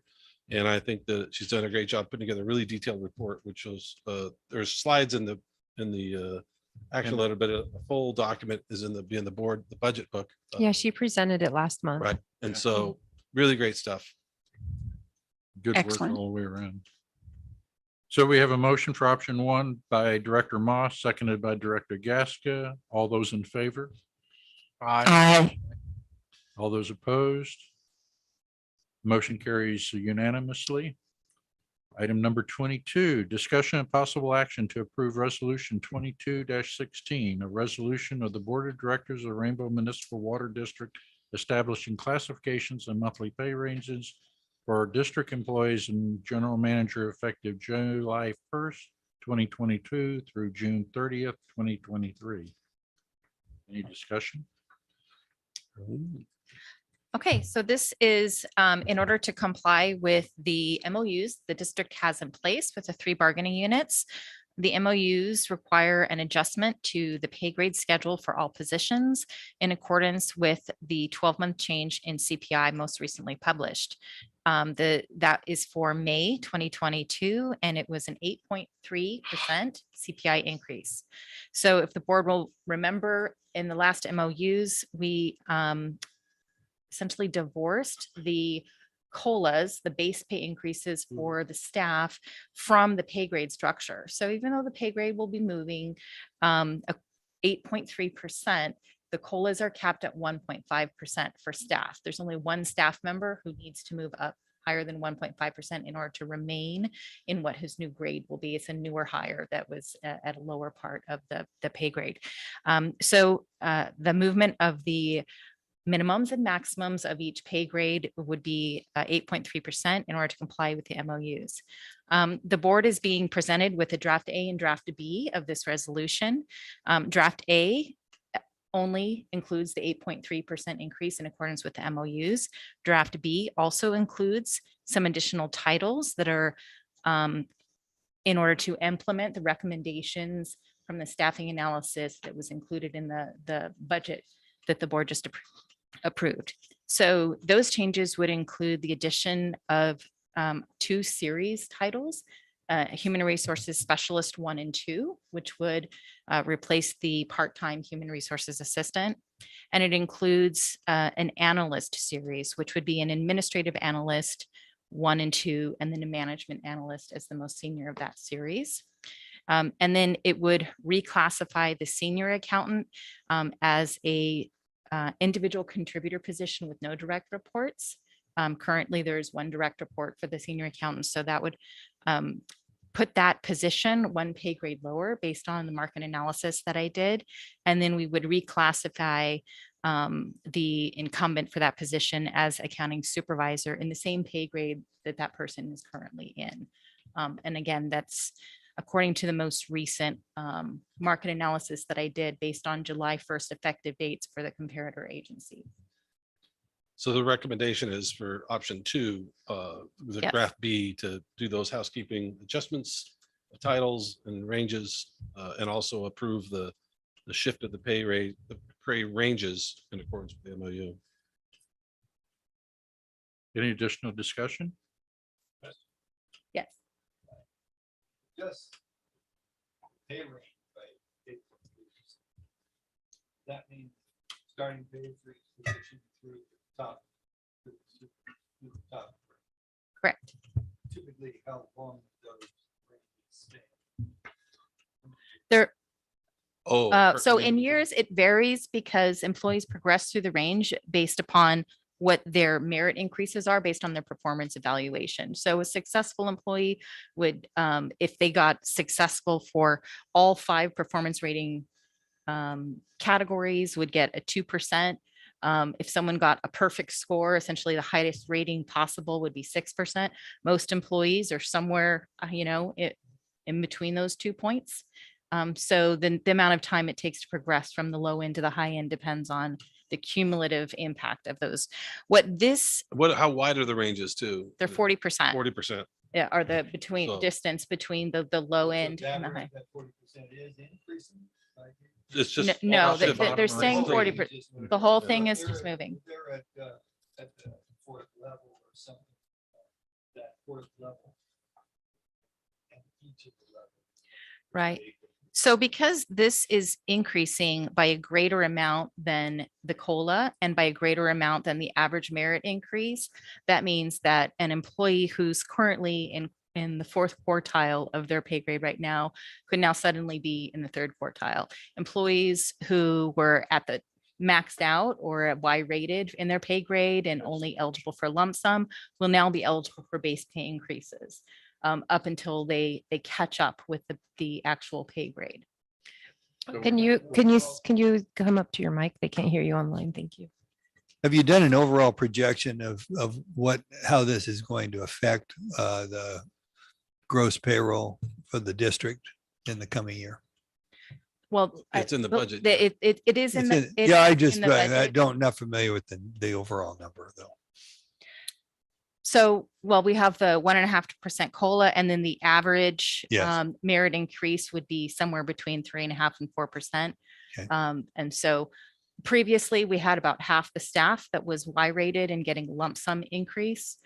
And now everyone will get a base pay increase because no one will be Y rated. Even at the top level. Yeah. Right. Okay. I think the one of the things to take away that, even though the CPI has gone up 8%, the pay is only going to go up an average 3.5%, 4% here. Right. And so, in the short term, that's going to be great for us. But our pay scales will remain competitive in the marketplace Right. whenever we have transitions. And it's been very challenging couple of years in the personnel area, and now unemployment rates have gone way down Right. again. So the labor market for recruiting is much more competitive. So if Oh, we were to yeah. have to hire someone in, not doing this would have made it much more difficult for positions where in order to get an accepted offer, we have to offer higher into the pay ranges. There's also positions at the lower end of the pay grades, like customer service and construction, that we hire for more frequently. We haven't been able to make offers at the very low end. The offers that we've needed to make in order to get an accepted offer are almost exactly what this pay grade change will now come up to. Okay. So the impact will be the offers that we're already making will now be the true bottom of our pay grade structure. And I think that's really important to remain competitive in this market, i.e. we remember the discussion about the attorney, the lawyer. Well, yeah, I mean, it's important. to have- Tom has worked hard to bring a good staff and a good team together. And it would be, I think, behoove the board to make sure that we continue that. We're not getting anybody golden handcuffs, but we're also No. not trying to scrape the bottom of the barrel for That's my willing to point. come work at that rate. Yeah. I think it's and it- really important to it does stay competitive in the help our market. staff be less poachable by other districts. Exactly. That was also my point. Thank Everybody's you. stealing, not that I haven't stolen from other people. but, You No, have? never did. Oh, my God. Believe me, I don't know. So staff is recommending that the board approve draft B, which includes both the pay grade adjustments to the amounts, as well as the recommended new job classification titles in accordance with the staffing analysis recommendations. I move that we accept option 2. Second. Just one comment, and that is that if these kind of structural, call them government positions, but they're positions in our industry. If we're dealing with that CPI increase, it's worse out there in the private sector Oh. because I'm dealing with a lot of, my kids and grandkids and others that I'm familiar with are out there, trying to employ people or trying to be employed. And it's very easy to be employed, and it's very easy to be employed at a lot more than we're making before. It's tough out there. And so- I would make the comment that Kiewit, which is a major infrastructure construction company, gave my grandson a 26% pay increase Well, now. That's what's going on. 26%. That's what's going on out because there. they moved him to DC and they didn't want to lose him. Yeah, it's a scramble. Living in DC. It is that's tough, atrocious, but too. we got to be careful with the ratepayers' money. I think the MOU Absolutely. that we No, did was I'm fair not- because I'm not it arguing. gives room to grow, especially people who kick butt will move up fast. Yes, People they who will. are average, slower. Yeah, exactly. People who Yeah, are below but- average.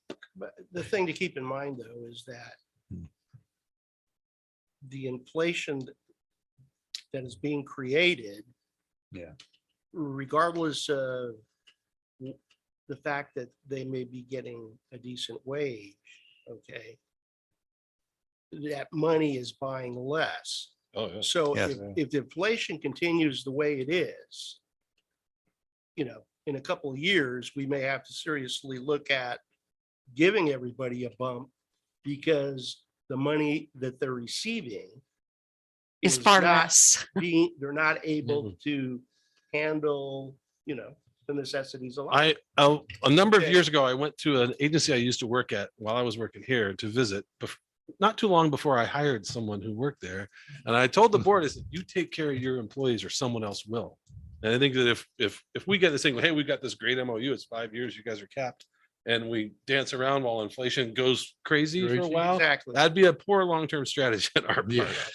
As a- You know, because then other people are gonna say, hey, look at this, because it's a marketplace, like any marketplace. We've got to participate. And what I'll point to is, you know, Tracy showed a budget that showed 30% for fuel. Yeah. Okay, 30. well, we're taking care of the district to do that, you We know. still have to how take care of the can people. An The employee employee that's- make that kind of an adjustment. They Right. can't. by Particularly when they themselves. don't live in the Okay. district. Yeah, Yeah, if exactly. they're up in Temecula. or Yeah, whatever. right.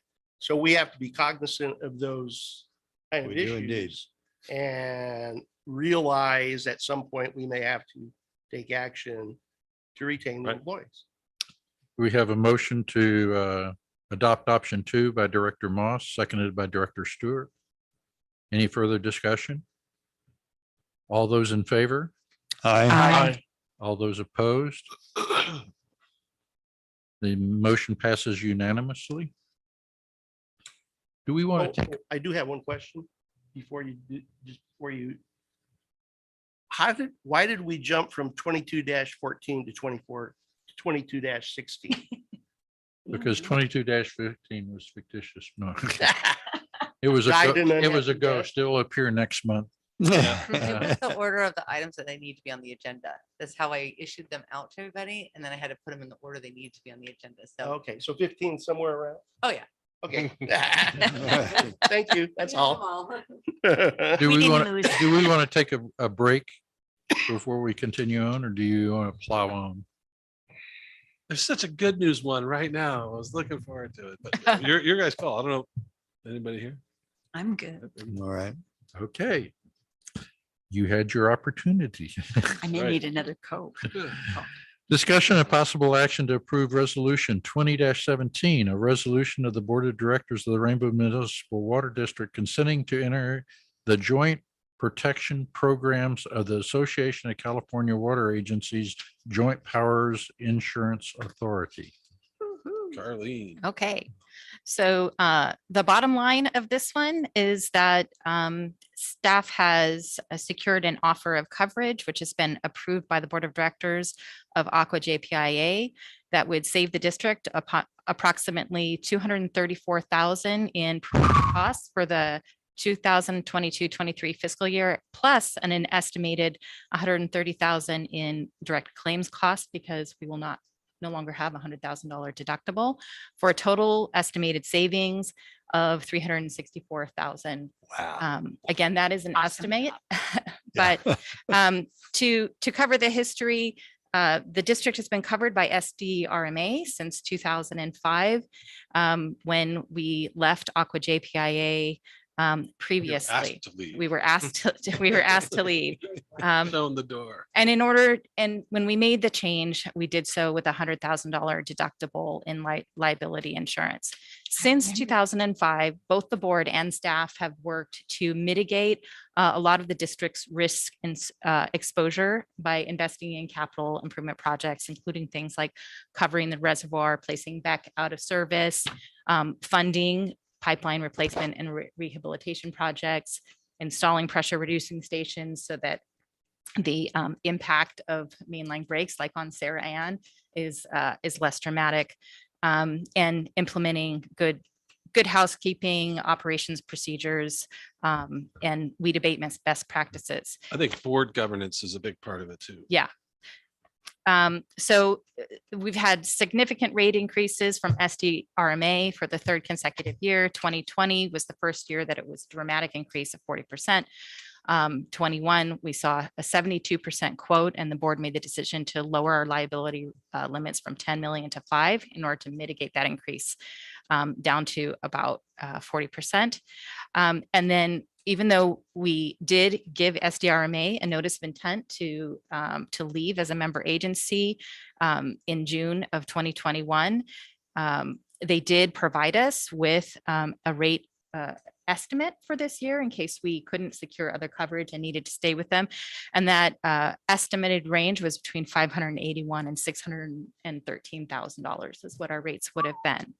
So staff explored several alternatives for coverage. One was we issued an RFP and secured a broker, AP Keenan, who was very helpful in marketing the district to the broader insurance market to find out whether that was a feasible option to us. They received rejection after rejection, in particular on our property lines because of the wildfire risk. So they did receive an offer of coverage from J Prima, which is another JPIA that covers other large water agencies, but even J Prima would not quote us on the property line because of the wildfire risk. But we did receive an offer of coverage for liability and workers' compensation coverage from them. But the best offer of coverage that we received, and the only one that would cover all three lines, the property, liability, and workers' compensation, was from Aqua JPIA. It's important, I want to acknowledge the staff involvement in making this happen. Charmaine, our risk management officer, was the point of contact and completed all of the application processes. In doing that, she needed support from virtually every other department at the district. Dawn Washburn, Delia Rubio, very quickly supplied all the documentation that was requested by Aqua JPIA. And then on April 5th and 6th, they came and they did their on-site assessment. And Steve Coffey and Ramon Zuniga went out with them to various sites, and they left comments. I mean, their review of our documentation, the professionalism of our documents, the speed at which we were able to provide them, and the condition of the sites that they visited were instrumental in their recommendation to their board to accept it. So they specifically mentioned the upgrades that we made to our pump stations, including things like sprinklers, the use of rocks around the pumps, the railings, the permanent railings at lift stations, in order to prevent falling in, where some other agencies are still using temporary railings. The cleanliness and good housekeeping at several both pump stations and lift stations was specifically noted. Good housekeeping in construction spaces like our weld shop here and our storage areas that were very, very well organized. They commented how impressed they were.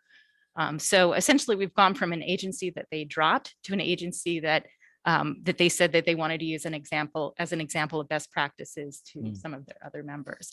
So Isa, Robert, Steve Coffey, Ramon, and several members of the construction team were really instrumental in their visit. Yeah, I'd add to that, at the JPIA meeting, the gentleman that got up and gave the report of the review here stated several times how impressed they were with the conditions that they saw at every place that they inspected. And then the gentleman that sits on the board, Dave Drake, also kind of recited the history and said he was very happy to make a motion for us to be accepted. I'll see him tonight. I'm speaking at the Rincon meeting. All right. Alfred will too. So, some of the details of notes of the coverage proposals received by the Aqua JPIA. One of the key differences is that they bill us retrospectively based on actual claims experiences for the entire pool, and then their assessment of, the allocation, the cost allocation for each district. So the quote that we were given was for a deposit towards our premiums, and the premiums are again determined retrospectively. So at the end of the plan year, they do the assessment, and then they tell each agency what their actual fees were. So this could go up and it could go down. I think that we're gonna have to play with the whole claims thing. Like, do we want to put in little claims or, and we'll have to talk to them, and maybe we can talk some other Aqua JPI members to, there may not be a benefit to putting in claims, or maybe there is, but I think there is. So there is because- there is a retention allocation point that each agency can determine. So the resolution that the board is being asked to approve includes includes their minimum RAP, which is 25,000 for the liability program. So it's not a deductible, it's an allocation point. So it is different, but that is something that we will have the option to increase in the future if we so choose. Like they also have a program where if you've not had a lot of claims and you've done well, they reimburse you financially. yes, Get you a check. yeah. Dave Drake nice. goes around and hands them Mhm. out around here Yeah, in North County. Yeah. Right. So I think he said it averaged about $40,000 to $50,000. 56,000. 56. Not It was a big number. Well, I Yeah. also just happen to have a bunch of claims, right? Yeah, right. So- Yeah. So their and plan you're year is rewarded for also running an efficient operation. different than ours. So it's different than our fiscal year. So the quote that they gave us was for their 21-22 plan year, which ends at the end of September. And then they will give us a new deposit premium quote for beginning in October. But the estimated premium for the year would be 248,000 for the 22-23 plan year, based on their estimate of about a 15% increase next year. And For the, so that estimate is essentially for their next fiscal year. correct. Right, Okay. their program year runs different. than ours. Their So program. After this, we'll come around in October or September and reauthorize that again, or is this gonna take us? No, the billing is retrospective. So we'll get a new estimated quote, and if we need to make an adjustment in the mid-year budget, We'll do it mid-year. we can, but I think they're usually pretty accurate as to what their new estimates are going to be.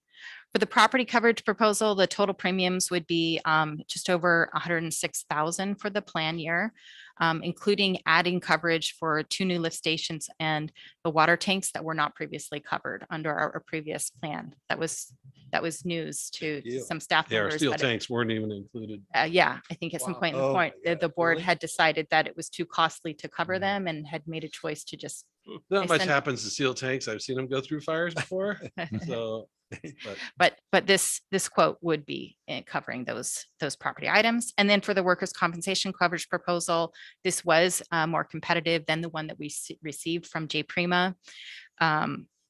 Because one of the key reasons was because Aqua is honoring our existing experience modification rate of 0.84, which is. Is that where we are? We're at 0.84 right That's now. a congratulations. Yeah, because our That's a staff was, fantastic. when I started excellent. here, we were over 1. Yeah. Oh, yeah. And Fantastic. 1 is meaning, you're right on par with the expected expenses. And if you're less than 1, then it's essentially a discount. So Big- they agreed to honor our existing rate of 0.84 for that coverage. And then their quotes did not include cyber or dishonesty coverage. So we have a separate proposals for crime is about $1,000, and they don't know the exact number, but they estimated about 12,000 for the cyber life. Are there any deductibles on any of these? There are, so it's not a deductible. The terminology and the way that it functions is different, but the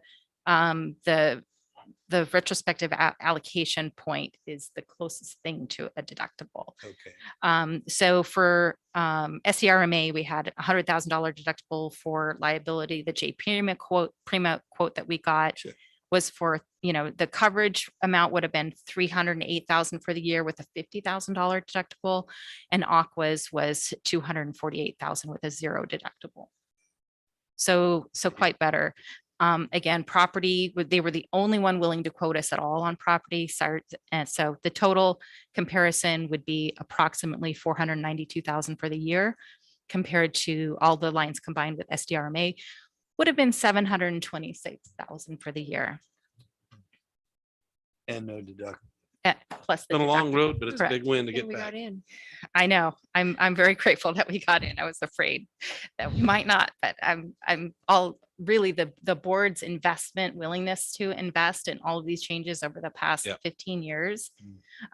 And that combined with, the upgrades of our policy documents and the operations, housekeeping practices, and efficiency, knowledge of the staff really made a difference. I think I think you can't discount the improvement in board governance here than what the old Rainbow, back in 2005, Rainbow's board was a kaleidoscope of craziness in here.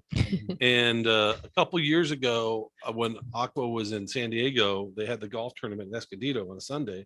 So I played in it. They asked me to play on the JPI team, and I actually rode with Andy Sells, who's the CEO. He and I shared a cart that day, and I was in his ear the whole time. He goes, "Yeah, I know you guys got booted out, but yeah, I've heard good things."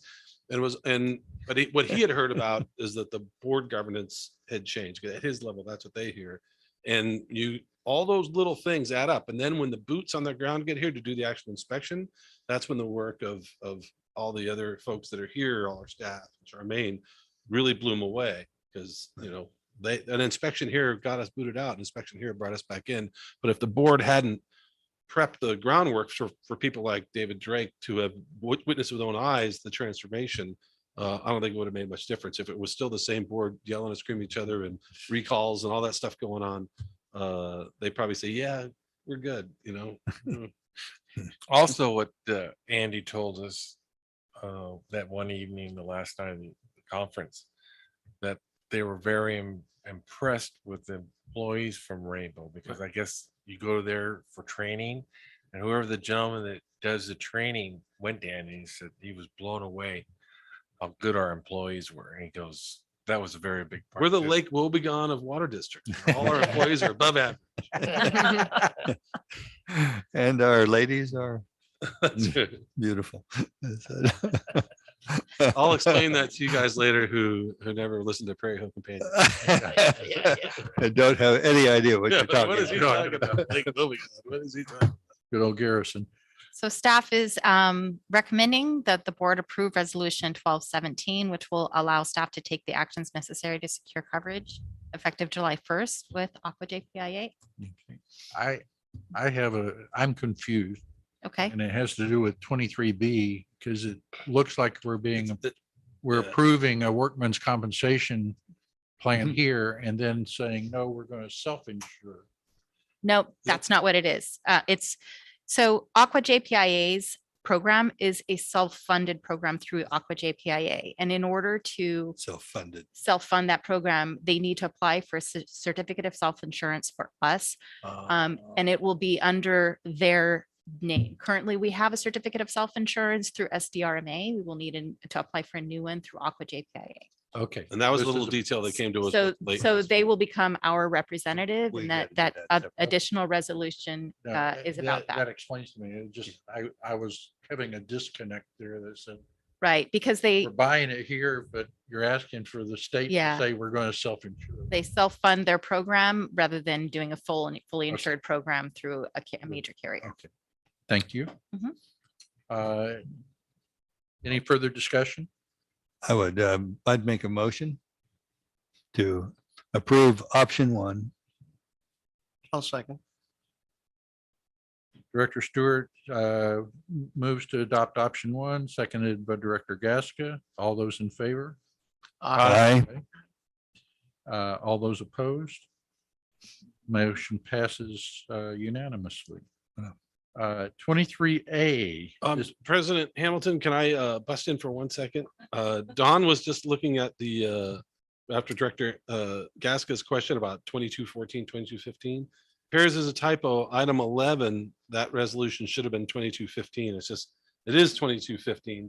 On the agenda, it says 2214. So that's where 2215 is. Just want to clarify. The agenda has a typo where it says resolution 2214, but the resolution itself says 2215. So when you guys voted on it, and this is the AB 361 nonsense. So, Okay. it's in the action letter. The option was right. It was just the agenda title had it. Got it. Okay. So we did the right thing. I just want to clarify. But thank you for bringing that. Yeah. Made me think about it. Yeah, it's in there. We already voted on it. Just want to clarify that. Thank you. So this is our application for self-insurance. 22. 23A, discussion of possible action to adopt resolution 2219, rescinding resolution of necessity number 22-02 pertaining to real property located at 5858 Camino del Cielo, Bonzo, California. This is related to the acquisition of the Hutton Pump Station property at a different location, so we no longer need this one we discussed previously. Right. I think it's a wonderful idea. Sure, he'll be happy. I'm so moved that we accept option one. Moved by Director Moss for option one, seconded by Director Hamilton. All those in favor? Aye. All those opposed? Motion passes unanimously. So now you go to 23B, 23B. which is the one that was handed out, which we're just describing, Right. that Carleen just described on the. Smart. 23B, discussion of possible action to approve resolution 22-20, a resolution of the Board of Directors of Rainbow Municipal Water District authorizing application to the Director of Industrial Relations, State of California, for certificate of consent to self-insure workman's compensation benefit. You don't have this? So as you said, this is just switching it Not from there. being Not self-insured through Brahma to being self-insured through. That's it. There Aqua it is. JPI. Okay, thanks. Yeah. Thank this you. is the- So if the board approves this resolution, it allows, this is the resolution that we need to send to Aqua JPIA, authorizing them as our representative to apply for the certificate of self-insurance through the DIR. Okay, thank you. Any discussion? Is there a motion? So moved. I'll second. Option one. Option one. Director Gaskin moves for option one, seconded by Director Hamilton. Director Moss seconded. Did? Yep. Okay, thank you. I'm sorry, I beat you. Seconded by Director Moss. All those in favor? Aye. All those opposed? Option one. Mhm. Okay, item number 24, discussion and possible action for a variance request from a customer, Avalos, for the difference in account class rates from June 2021 to April 2022. Tracy, I'll let Okay. you explain. So this is a variance request from Division One. This customer called in April of this past April 22 to request a change in their rate class, which was granted. Ms. Avalos stated that they had reached out to the district last June, to inquire about why their bill was so high, including but not limited to discussing consumption and the billing statement. Ms. Avalos, so all district incoming calls are recorded. So when we received this variance request, I went back and listened to the calls. It was actually her husband that had called in, and he called specifically with questions on consumption amount, not the amount of the bill. He was concerned that they may have a leak and had stated that they hadn't began planting anything yet. They had drained their pool partially and refilled it, but they didn't think they should have that much consumption on their bill. So we offered to send out a representative to assist with the leak check and to get them more familiar with their meter. It was actually really a good customer service call, in my opinion. So they went out and did a check of the equipment. So Ms. Avalos is stating that it should have been obvious that they didn't have a grove on the property and that we should have told them at that time to change their rate class. So she's asking for a $587.39 credit for the difference in customer classes. So just a little history, rate classes are set up at the start of service and are the customer's choice, depending on the planned use and the level that each individual customer is comfortable for tolerable restrictions during a drought. So we do have customers who do not have a grove and choose to stay on ag for various reasons. Some stay on due to future plans to Planet Grove. Others prefer to be on ag because the rate class is not subject to as restrictive of cutbacks during a drought. Staff does not review rate class choices with every customer call, and it's not the district's responsibility to know exactly when a particular customer changes use. So while this is not a lot of money, staff is recommending that the board deny the request, as this would set a precedence for all customers to request a reduction of historical bills based on the customer's current situation. In addition, the customer class choices were communicated throughout the year to this customer and are available on our website. So this customer was also part of the PSAR, TSAR change. So they did get a lot of letters from us throughout the year on rate class options. And if nothing was chosen within the year, then it would automatically go to ag domestic, which was the situation here. So they took no action, although Correct. they had the option. Correct. So, no problem. You know, it's a bummer, you know, Yeah. if you're in the wrong rate class, but in this particular case, they were notified But multiple it, times. I'm going to say it's your responsibility. Yeah, it's not Yeah. our responsibility to No, to go and if you don't look at your bill and you don't take action, Some people want to be on, like you said, the ag things, because like the last time the Oh, I governor was did on cutbacks, ag people didn't have to take them. yeah, Yeah. or vice versa. I know Milanos are on regular rates because they don't want to have to take the cutbacks. The piece of You it, know, yeah. yeah. so. Since it's in my district, I recommend that we deny the request. Which is option two. Option correct? two. I'll second that. In this case. Moved by Director Moss, option two, denial, seconded by Director Mack. All those in favor? Aye. All those opposed? Motion passes unanimously to deny the request. Discussion and possible action item discussion and possible action regarding CSDA 2022 Board of Directors election seat B. So it's up for election, and as you'll see in your board packet, there's three candidates. Don Bartz from Philon Pinion Hills, Ken Entner, who some of us know from FBUD, and then Beverly Marshall from Valley Sanitary District. So we got to pick one. You got to pick How about our F-Bud, Philip? one. Yeah, I mean, Ken's a guy we know. I mean, I don't know these other people, so I can speak to them. And Bart's is the incumbent. Yeah, I believe. He's the incumbent. Yeah. And you know, he may just generally win. They're doing they sent us the letter and they're doing the thing. I don't know if Ken's working the room at all.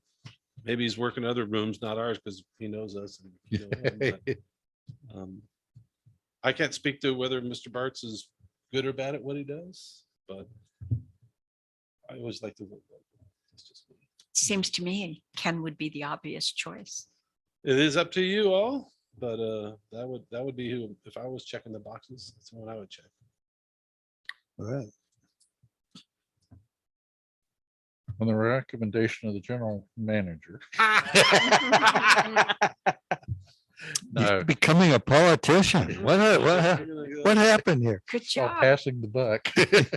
Well, I mean, it's like whenever you have No. names, list names, you know I- one of them, you don't really know ones. You're like, well, My inclination is to go with the people we know Their as neighbor. opposed to the other. And at least if something goes south, he's right up the street. We know where to find him. Yeah.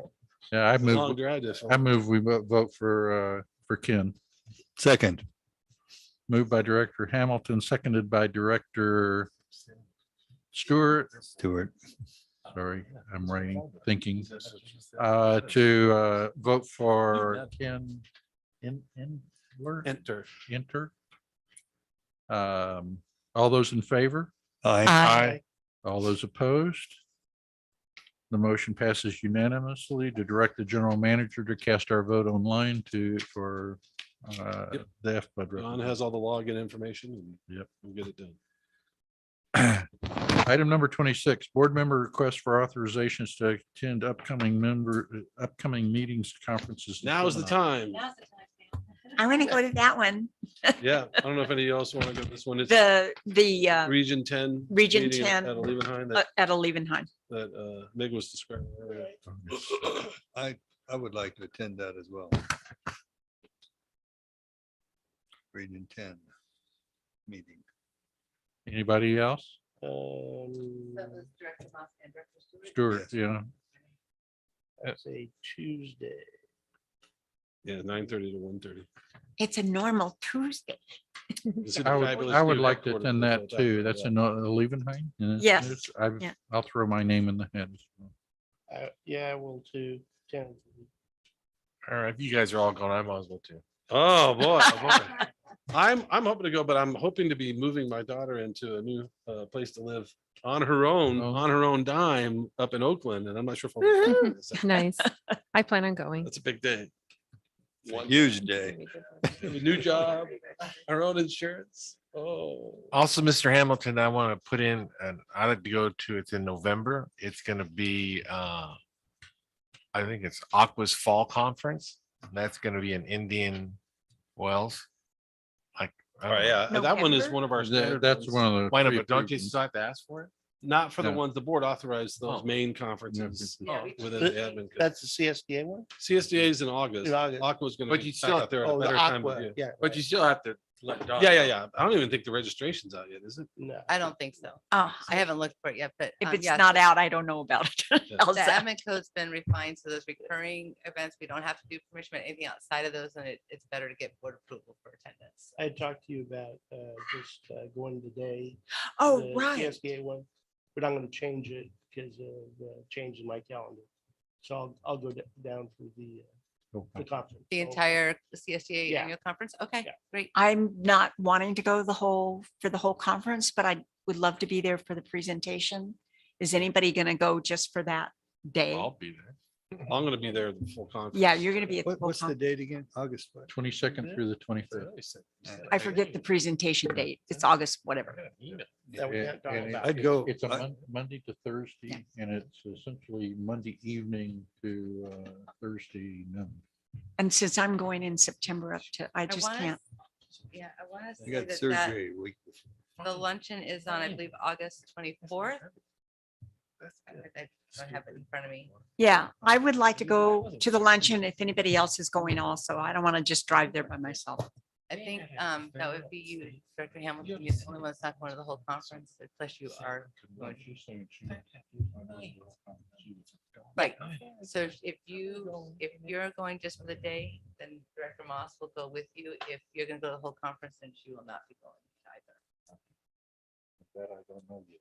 Neither do I. So you can tell me at the time. Drive up through Anza, right over the hill. Yeah, I got check with the boss and see if I can go, because I think it shouldn't be a conflict of problem. I know it would be.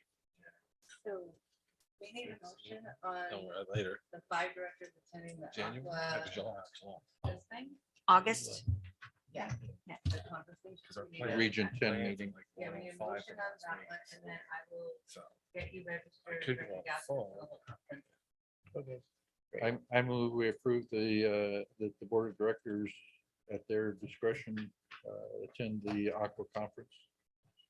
That's the Region The Region 10 10 The Region 10 program. Yes. Conservation on leading for a resilient water future.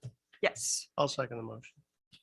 Moved by Director Hamilton, seconded by Director Gaska. All those in favor? Aye. Right. All those opposed? The motion passes unanimously. Board information items. Statement of auditing standards, SAS 114 planning letter. So this is just an information item reminding you that you hired this firm to Firm. do our audit. And And- it and also has a supplemental letter saying that they've been externally evaluated. This is their CV with the rubber stamp of approval. Yeah, and we're required to bring this to the board before the final audit starts. So Okay. Receive and file, is there anything we need to, there's no action item, so information only. Receive and file information and financial items. General manager's comments, I don't have anything further to add than what's in here. operational comments. Robert, you have anything? Nothing that hasn't already been covered. Okay, engineering, Chad? He had to sign He's off. off. Malik, anything to add? Nothing to add. Okay. Human resources and safety comments. No additional comments. I think I've taken up enough of your time today. She can read a room. Yeah. Finance comments. She's in HR. She's good at that. I'm done as well. List of suggested items, agenda items for the next regular board meeting. I just want to bring up that I won't be here for the next board meeting either. My plane lands at like 1:05 from Las Vegas on that day.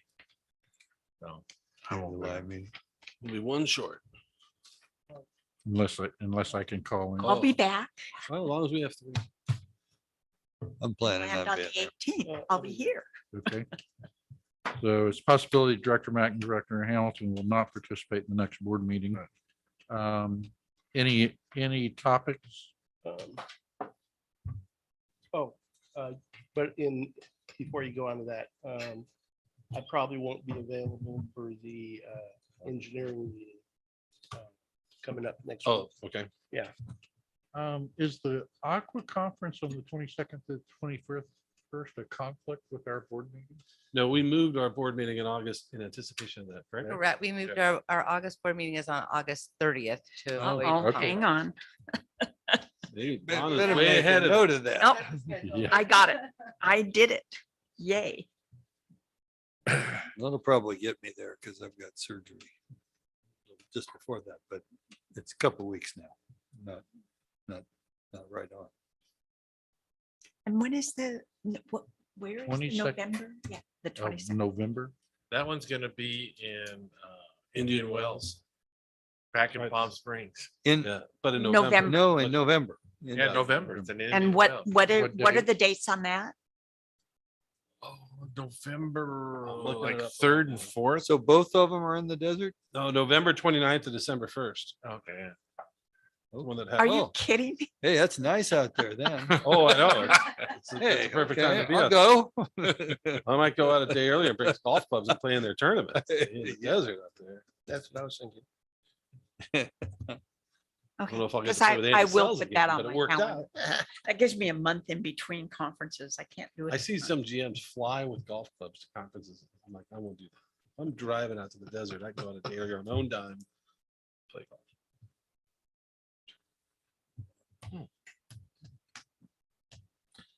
So we have no topics for next meeting? Oh, there'll be a There'll number. be Come a up with little something. slew. but We've if got there's a no- pretty important one that'll be coming on the groundwater project and the work that's been done. Flint left by the committee looking at it. They're gonna go over this. On the return flow? Yeah. Oh, cool. It was it's a big project and there was a lot of detailed back and forth with the consulting firm to deal with the cost and the phasing of it. And so we'll have a full report on that. Cool. Good. Has there been any further discussion with the tribe regarding that? They've been involved in some of the RFP stuff, but this part of this project is to further that sort of stuff. Okay. Interesting. Anything else anybody wants to cover or address? Whoa, hit it. Boom, we are We're adjourned. Not quite the shortest I'm- one I'm ever, but No, no, no. not bad. We'll be hard pressed to beat the shortest one ever. Because it's Yeah, about. an yeah, hour that's drive. I tough. don't think we want to do it. From Santa Rosa. Yeah, yeah. If we can't, if they don't have set up transportation, we'll need to rent a car. I'll let you know what I find out. Yeah. So I mean, if you need. Oh, yeah. Or we have Oh, a yeah. phone number. You can just Oh, dial yeah. the number. and we'll come in. And I have a friend.